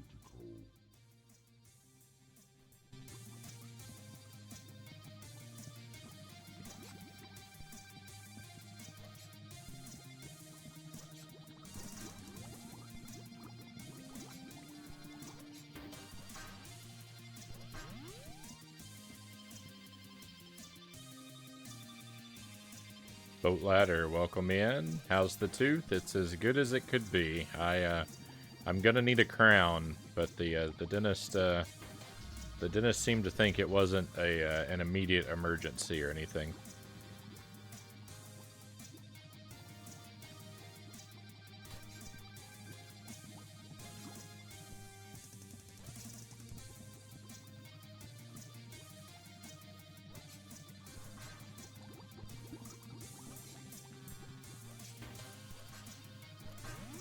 So I'm gonna save up some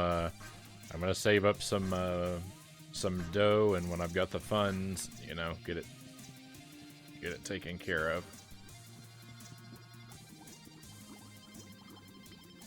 Like the color scheme, but I'm like the color scheme, but I'm glad it's not me playing this level.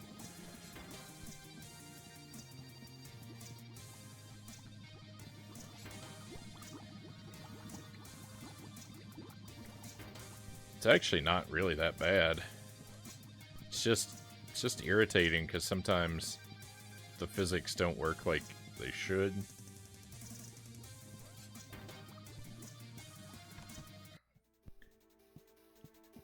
And in those moments, sorry, it's an invisible wall.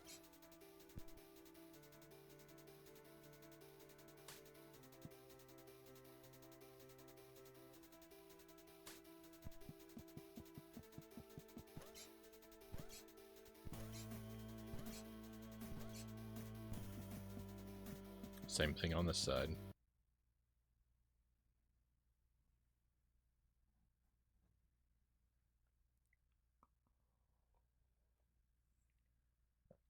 Thank you, boat ladder. What? Why are you in my head? Never mind. While you are here, let's try out my new deadly game show ideas. Turn the cards with a regular throw or a jump shot. Give me an excuse to kill you more quickly.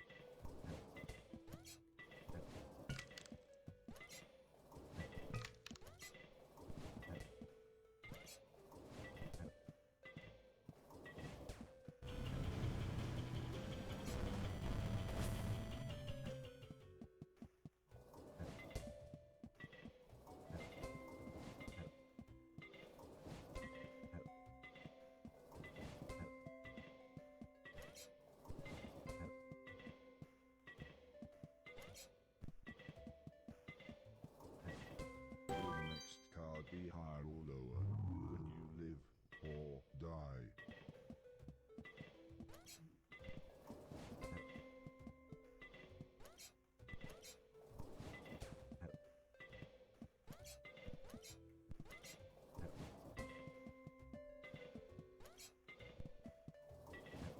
Try and match pairs while I try to kill you.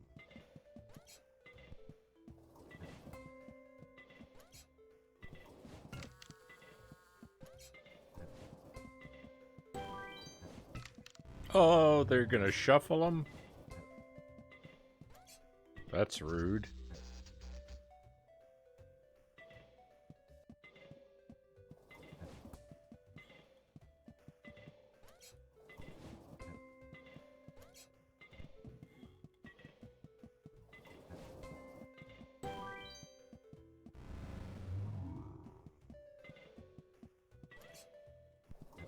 No.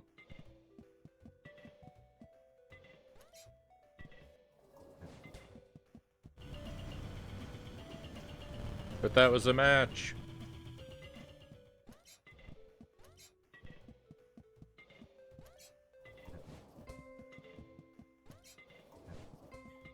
Stop turning my cards over. Your starting to annoy me.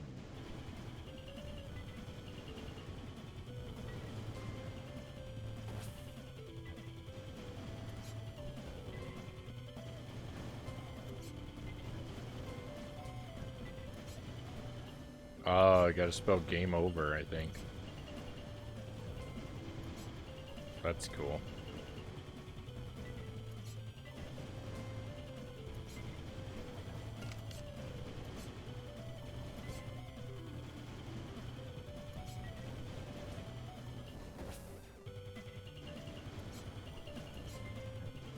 I don't know if I have to do them in order, if I just have to turn them all.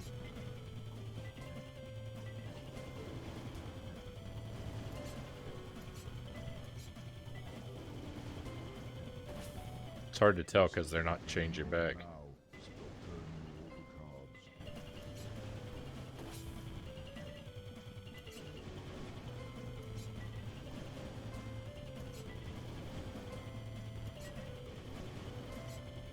Oh, it just says game over. Okay. Turn my cards back. Turn them back now.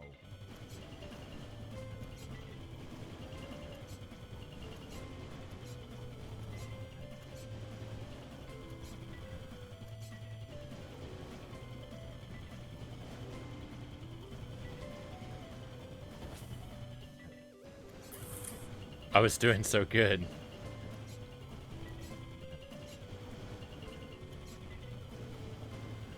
No, I saw that one coming for me. My cards over.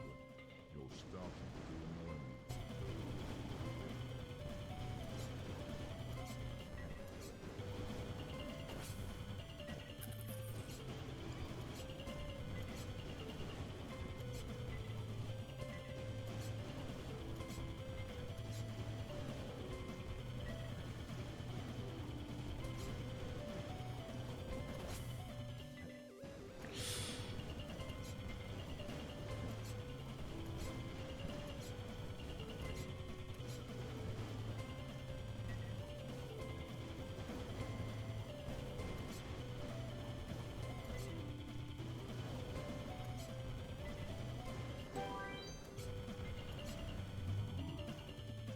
Time for me to meet my maker, I suppose. Make it quick, will you?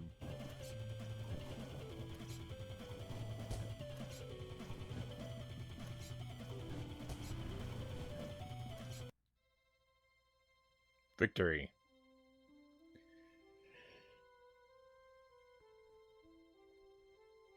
Death by game show. How nice of him.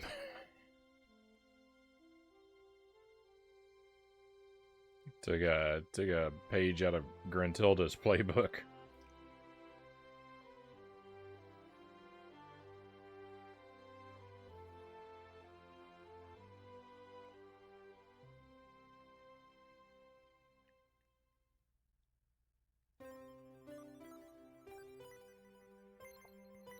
Great things are done by a series of small things brought together.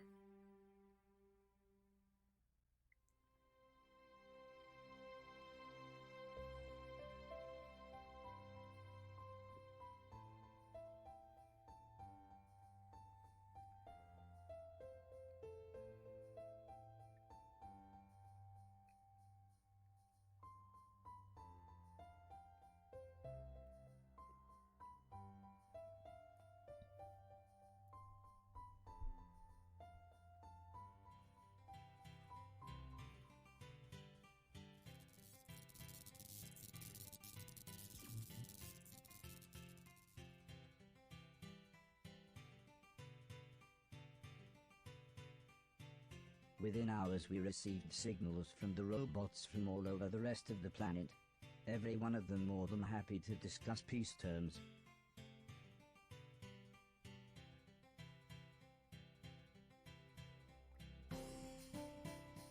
I think this was the happiest time of my life.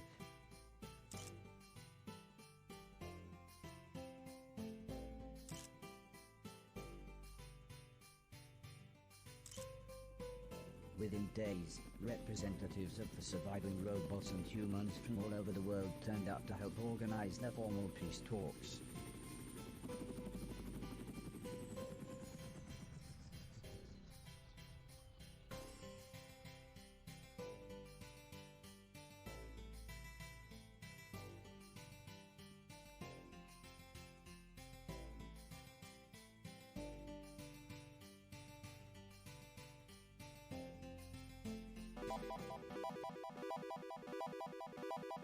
So, you have achieved peace, said the man in black. Well done. Well done indeed. The old lady was obviously surprised. I didn't realize you had survived. Where on earth are you? Would it surprise you, continued the man in black, if I told you we were in fact not on Earth, but on the moon? I knew it, interrupted Mr. Preston. Secret space, Black Ops, bases on the moon. It's all true? Yes, explained the man in black.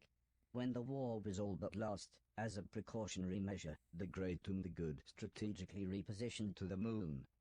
And now we've saved the day, interrupted Heather. You want to come back and take all the glory? No, not at all, young lady. We would like you all to join us on the moon. We'll send a shuttle. That way you can help us plan a new renaissance for the planet.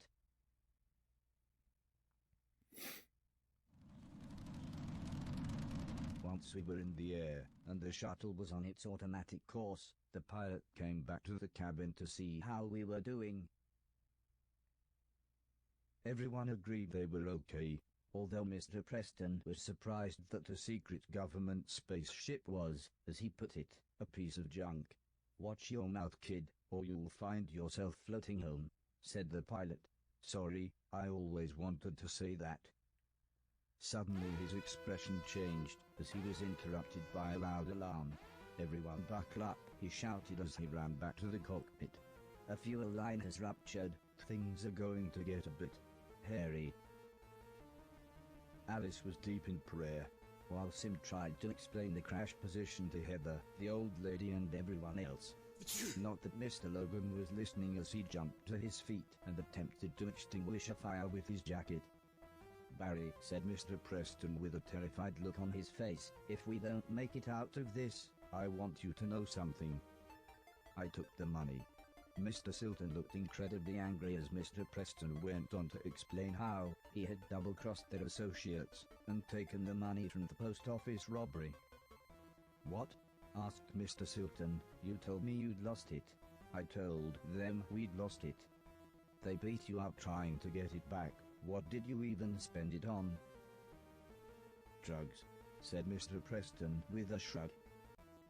This made Mr. Silton start to shout uncontrollably about the stolen money, and Mr. Preston being a thief, when, for some reason, Mr. Preston said, yeah, and you're a proper c***, which just made Mr. Silton even more angry. It was soon obvious things were not going to get any better, so I ran to the cockpit. I could barely get out the words, "Can I help?" before the pilot said, "Open the airlock, run along the wing to the underside. Open panel 322, take the extinguisher and put the fires out." I was shocked how calm he was, but he just smiled and saluted.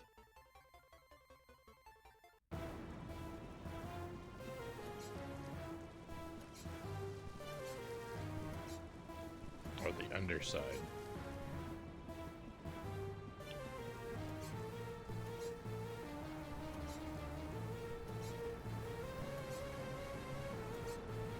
What a convenient place for the fire extinguisher to be located.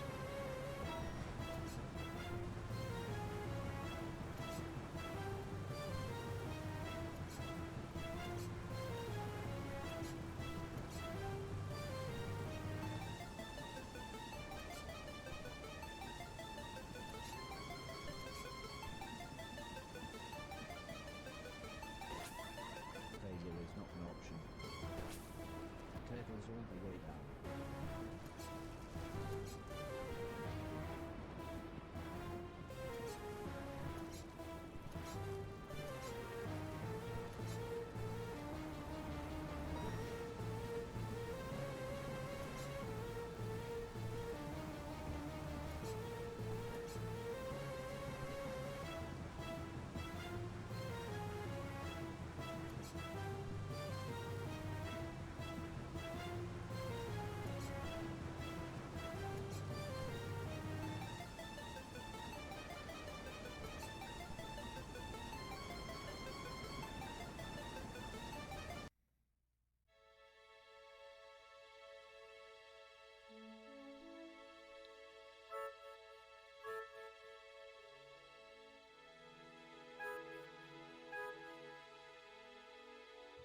You're just gonna leave that airlock open, Horace? Everyone's gonna get pulled out into the vacuum of space.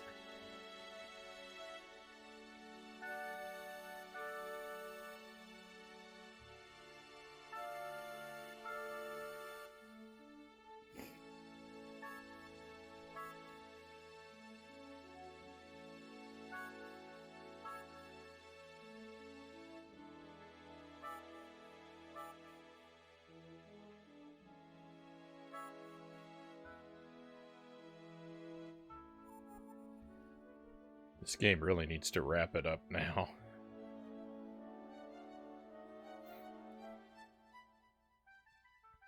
This is like every story that runs on for too long. You always end up going to space.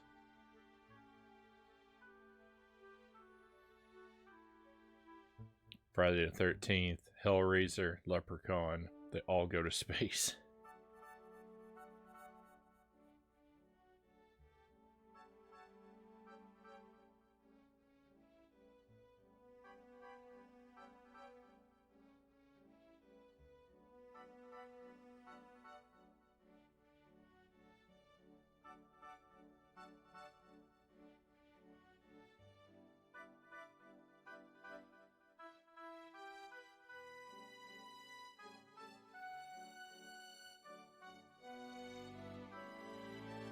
This game is starting to rival Narnia for length of cutscenes. That is, After everyone had regained their composure, and I was sure we were safe, I suddenly became aware that we were actually on the moon. It was as amazing as you would imagine. Everyone had to wear special suits due to the lack of oxygen. But, not needing to breathe, I was fine without one. Heather took lots of photos and even set up a tripod to get one of everyone with the Earth behind us.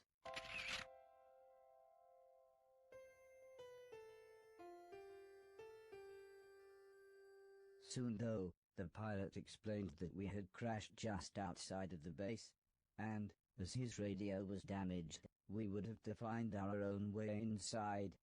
"Don't worry," said the old lady, "we know someone who's very good at finding ways inside."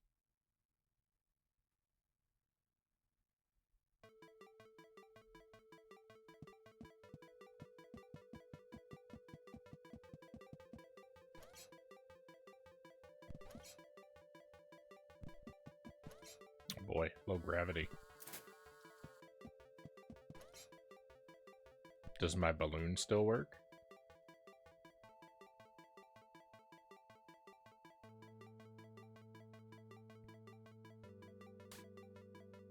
Oh, no, no, no. I want to go floating off the moon.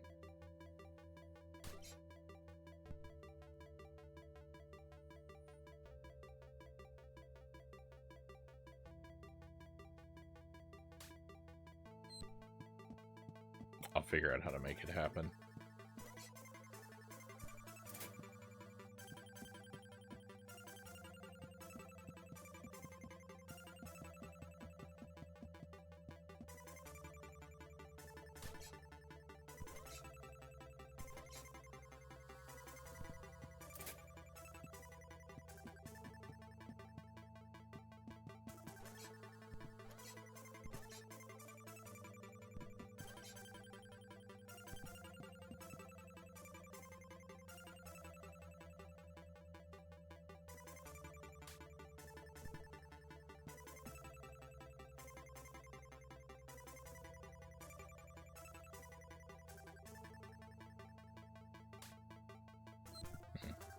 Maybe I won't. I don't know why, but for some reason, whilst I was inside these vents, my shoes refused to stick to anything.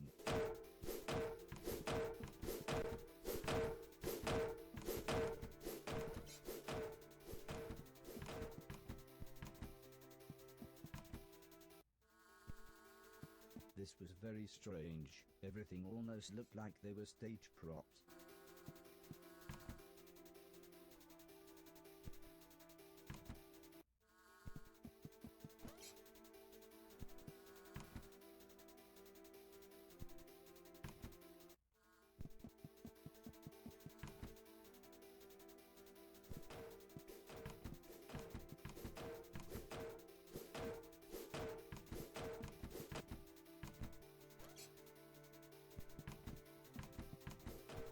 I don't even know where I'm trying to get. Where I'm trying to get to.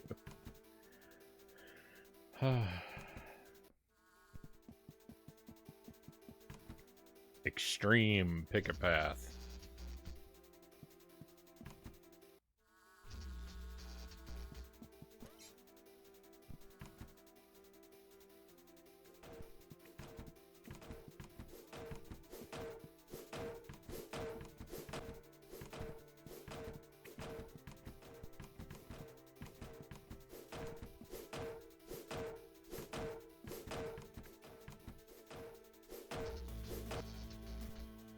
I don't think you're supposed to be able to do what I just did.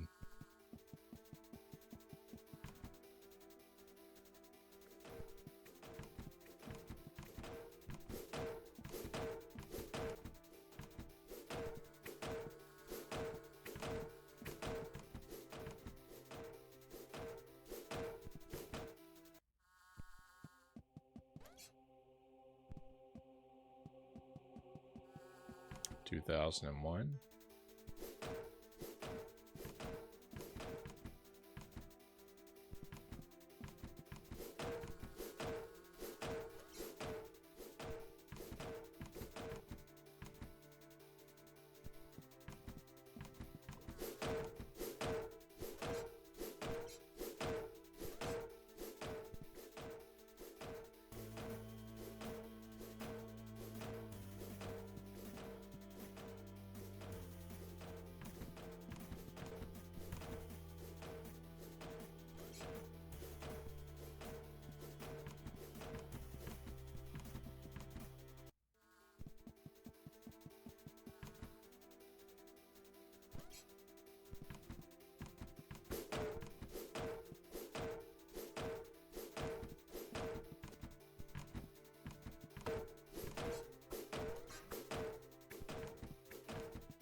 Oh.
I don't know. This game is just like a master class in wearing out your welcome, you know?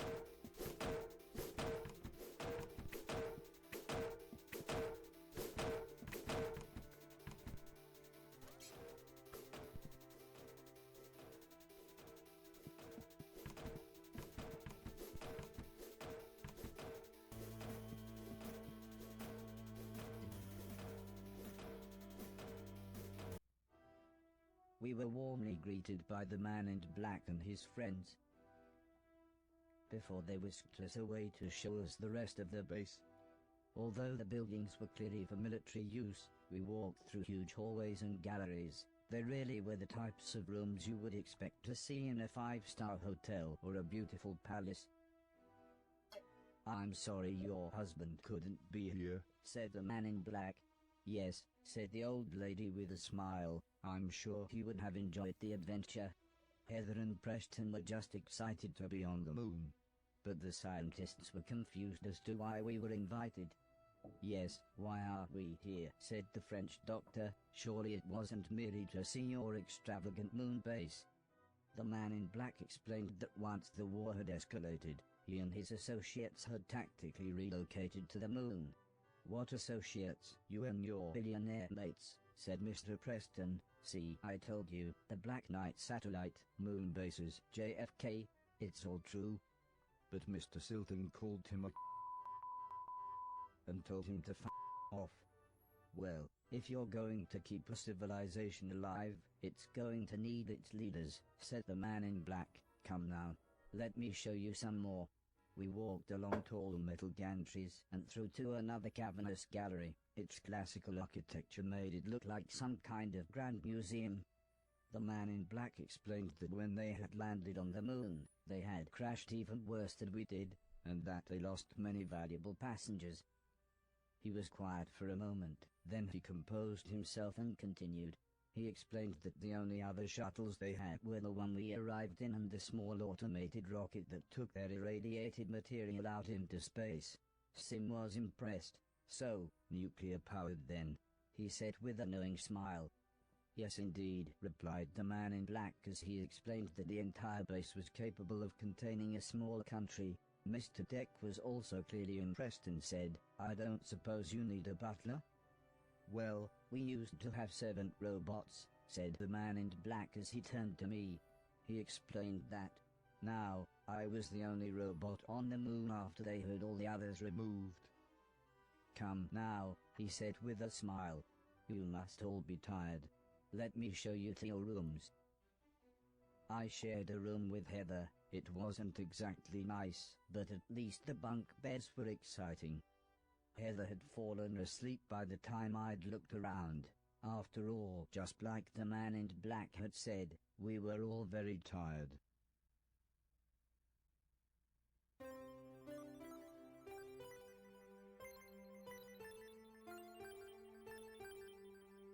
Through hardship to the stars.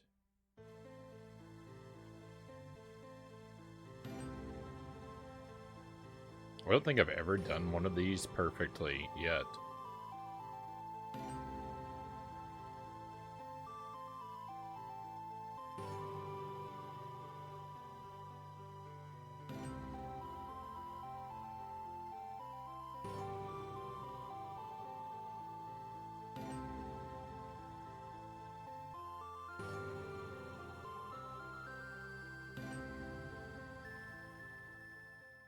Not that they seem to matter.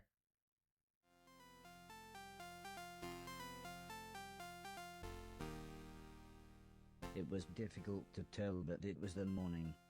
I think the classical music was supposed to help wake everyone. But Heather and I had already been up for ages playing video games. Soon, everyone had gathered together. However, Mr. Silton still wasn't talking to Mr. Preston, who had again called him a proper cunt. But the man in black suggested everyone wore their best clothes, as we were going on a tour of the base. There were hundreds if not thousands of troops, all training on various assault courses. Eventually we made our way through to yet another grand room. It almost looked like a theater with rows of plush seating, but where the stage would be was a large assault course. Everyone, please take a seat, said the man in black. Not you, robot, you can come up here with me. As I joined the man in black on the stage area, the room filled up with more and more important-looking people. The man in black gestured with the exaggerated movements of a circus master. Gentlemen and ladies, he continued, let's see what this little fellow can do. Please, he said as he turned to me, make your way from one end of the room to the other.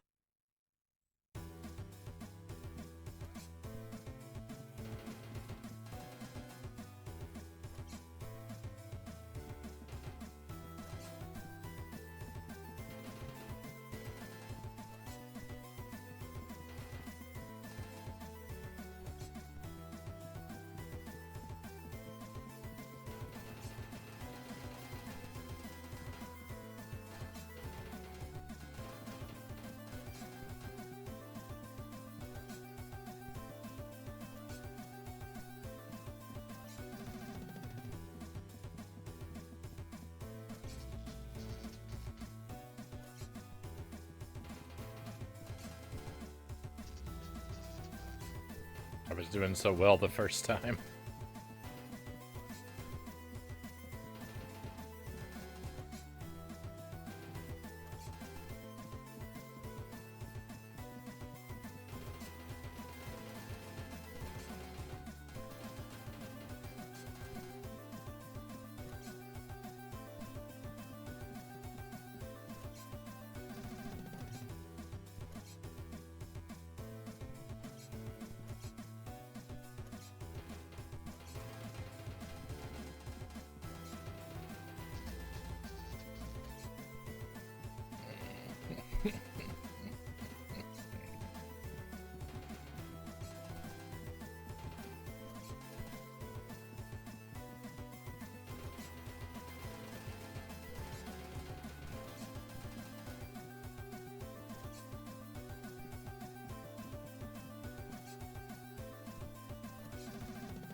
Why? Why did I have to die right at the very end?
This is a really good challenge room. I'm just not doing very well at it.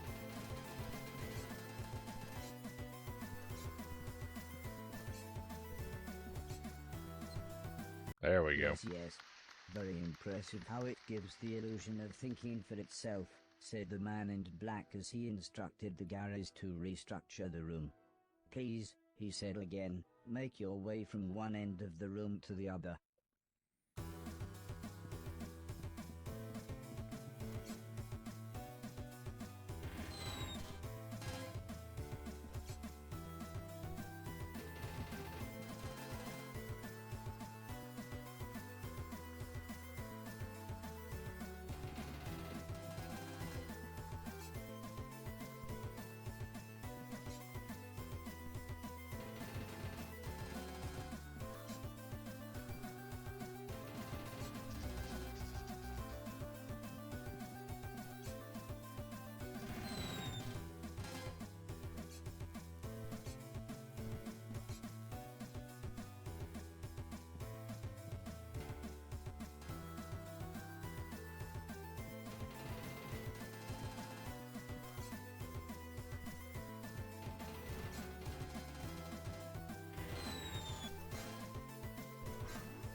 This is the kind of stuff where the game is at its best.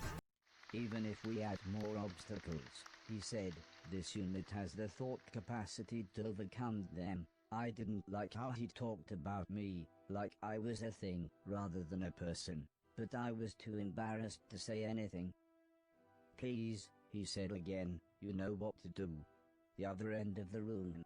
In your own time.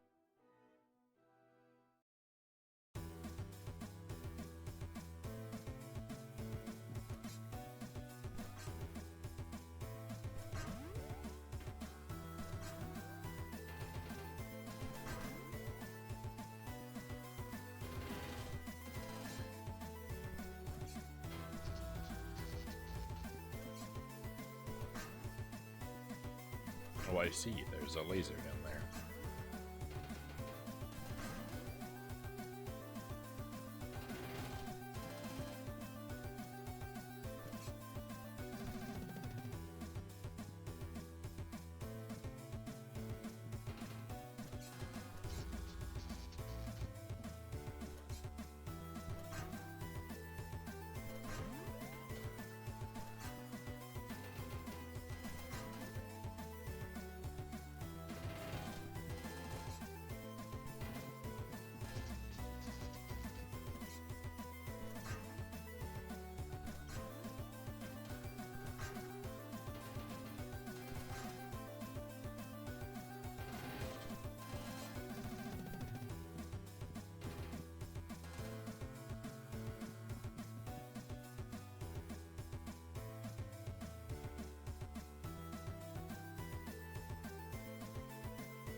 No. Don't be like that game.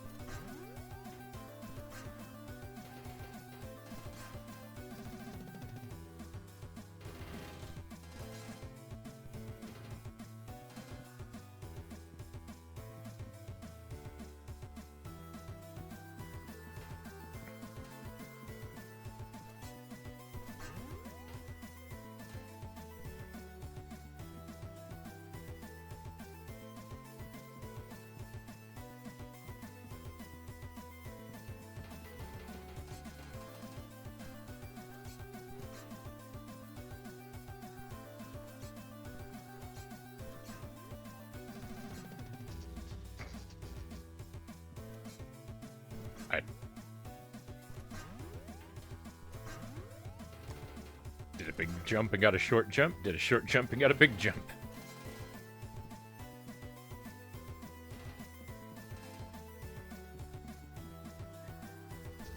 No one can explain it.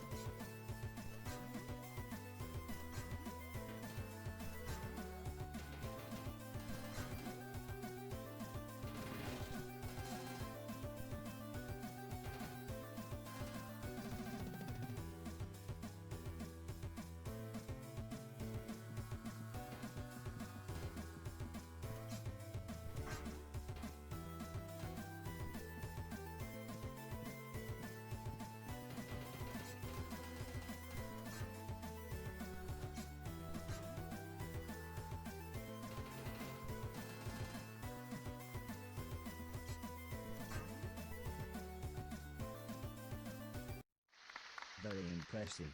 I'm sure you'll agree, ladies and gentlemen, said the man in black. You must be wondering if there's anything this robot can't do. Let's find out. Robot, I want you to kill this man. Kill him. That's an order.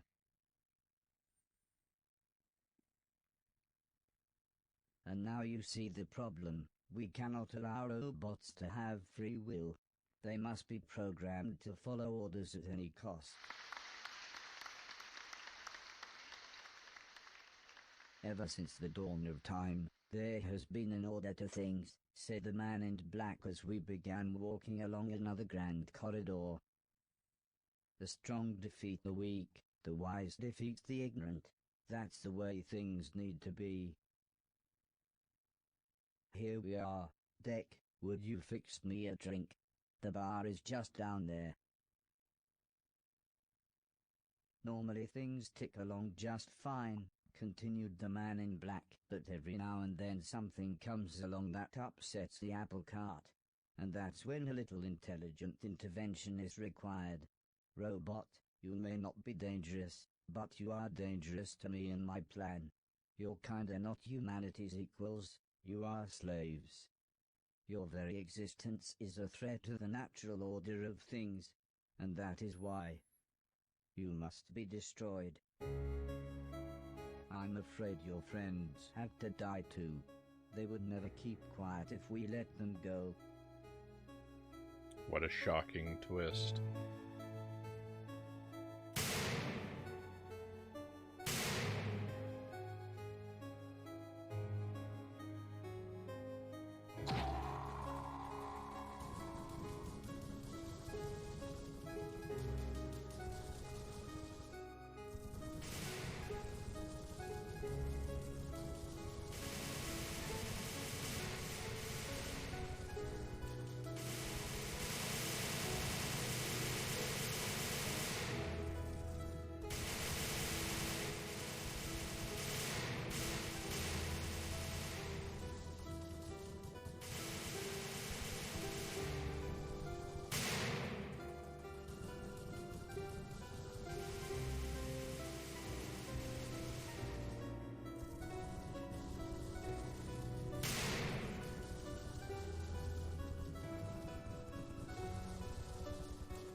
I feel like that's what all these overly long story segments are doing to me.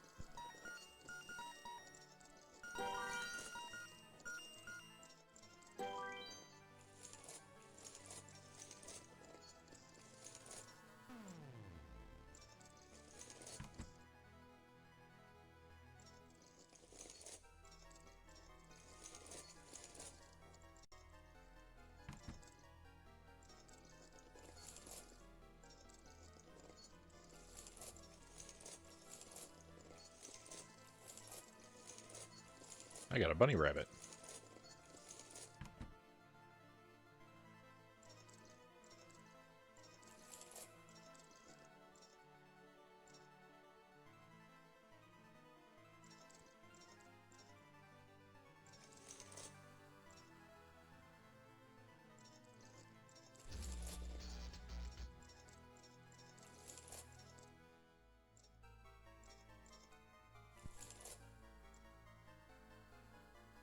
These elevators, sponsored by Monster Energy.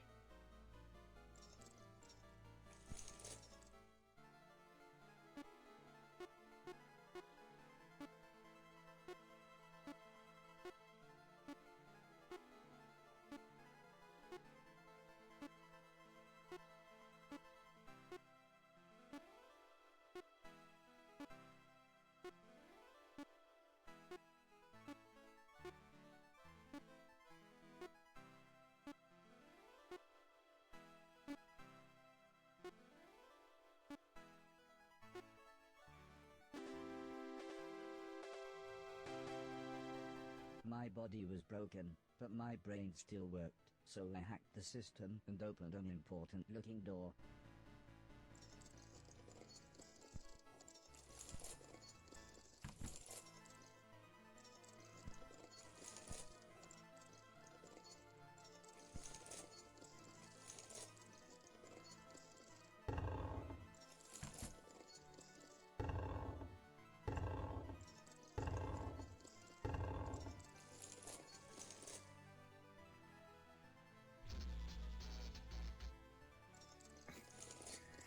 That is complete and utter garbage.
I don't know what the purpose of all the bunny rabbits is, but they're fun to collect.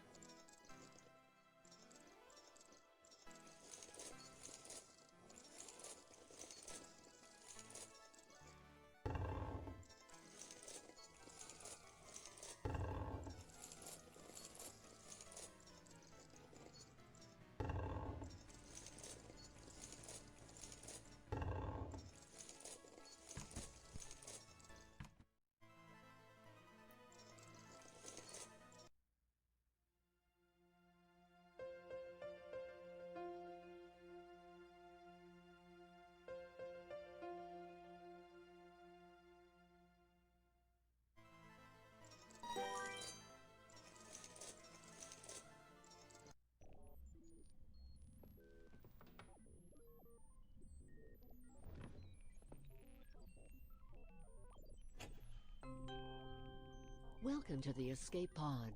Entering launch mode. Get ready.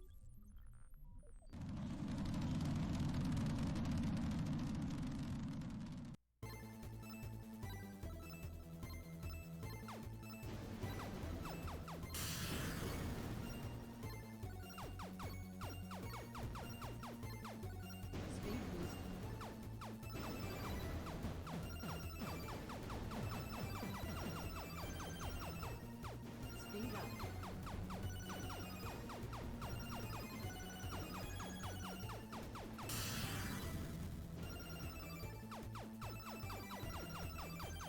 Speed boost.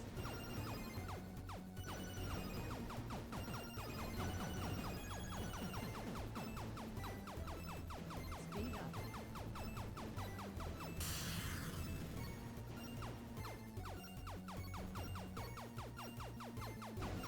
Speed up. Guess it's like a defender. Speed boost.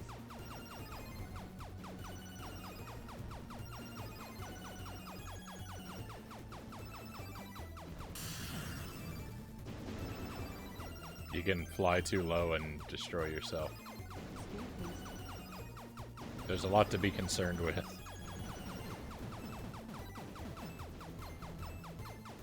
Speed boost.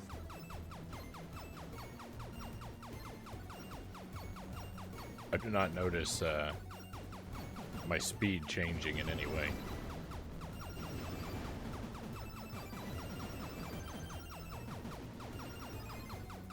Multi shot. Oh, nice. Now this is the kind of thing I want.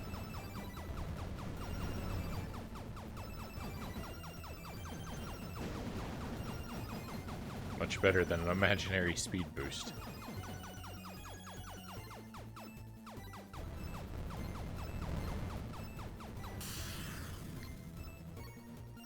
Oh no!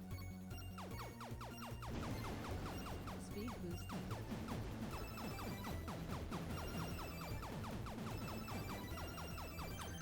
I really wish. Speed up.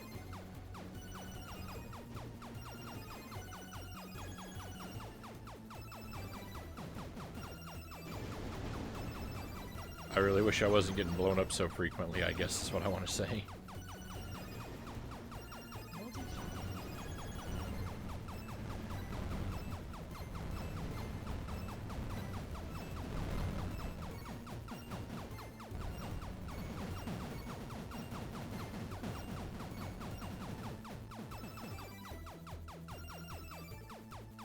I was thinking when we were doing that hacking minigame and we were playing Breakout, because the hacking minigame is Breakout, I was thinking, like, it's ironic that the hacking minigame is Breakout, right? Because I think of hacking as, like, you digitally want to break into something.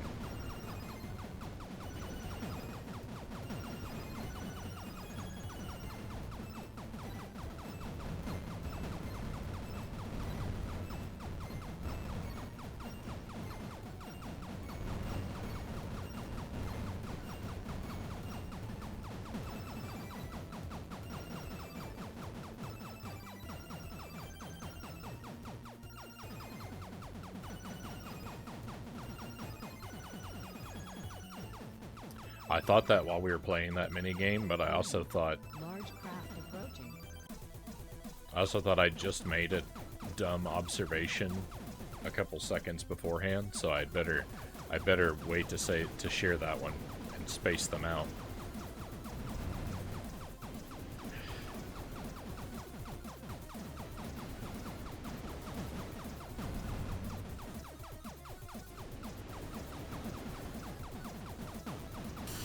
No.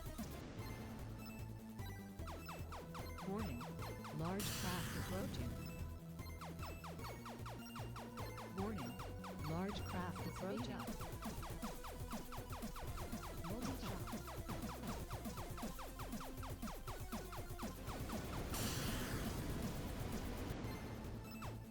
I did better on my first try when I didn't know what this enemy was going to do. Multi shot.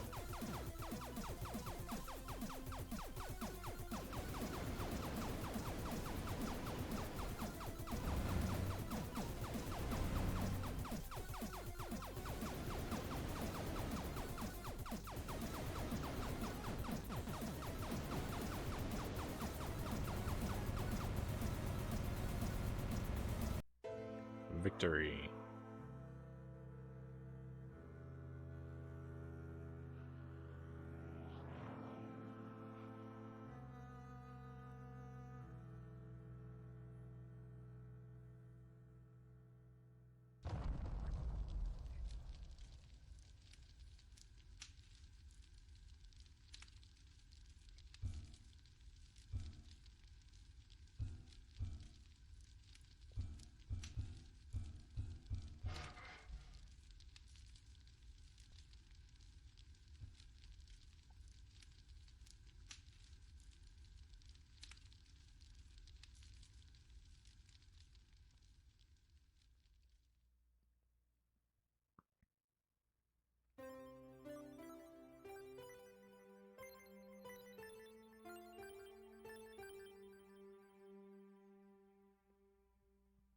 Planet of the Robots.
Alright, my friends, we're gonna be done with Horace here for tonight. This game never ends. It's 100,000 hours long.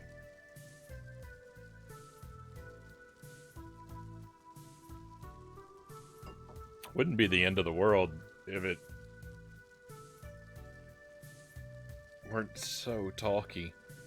It's so heavy on story.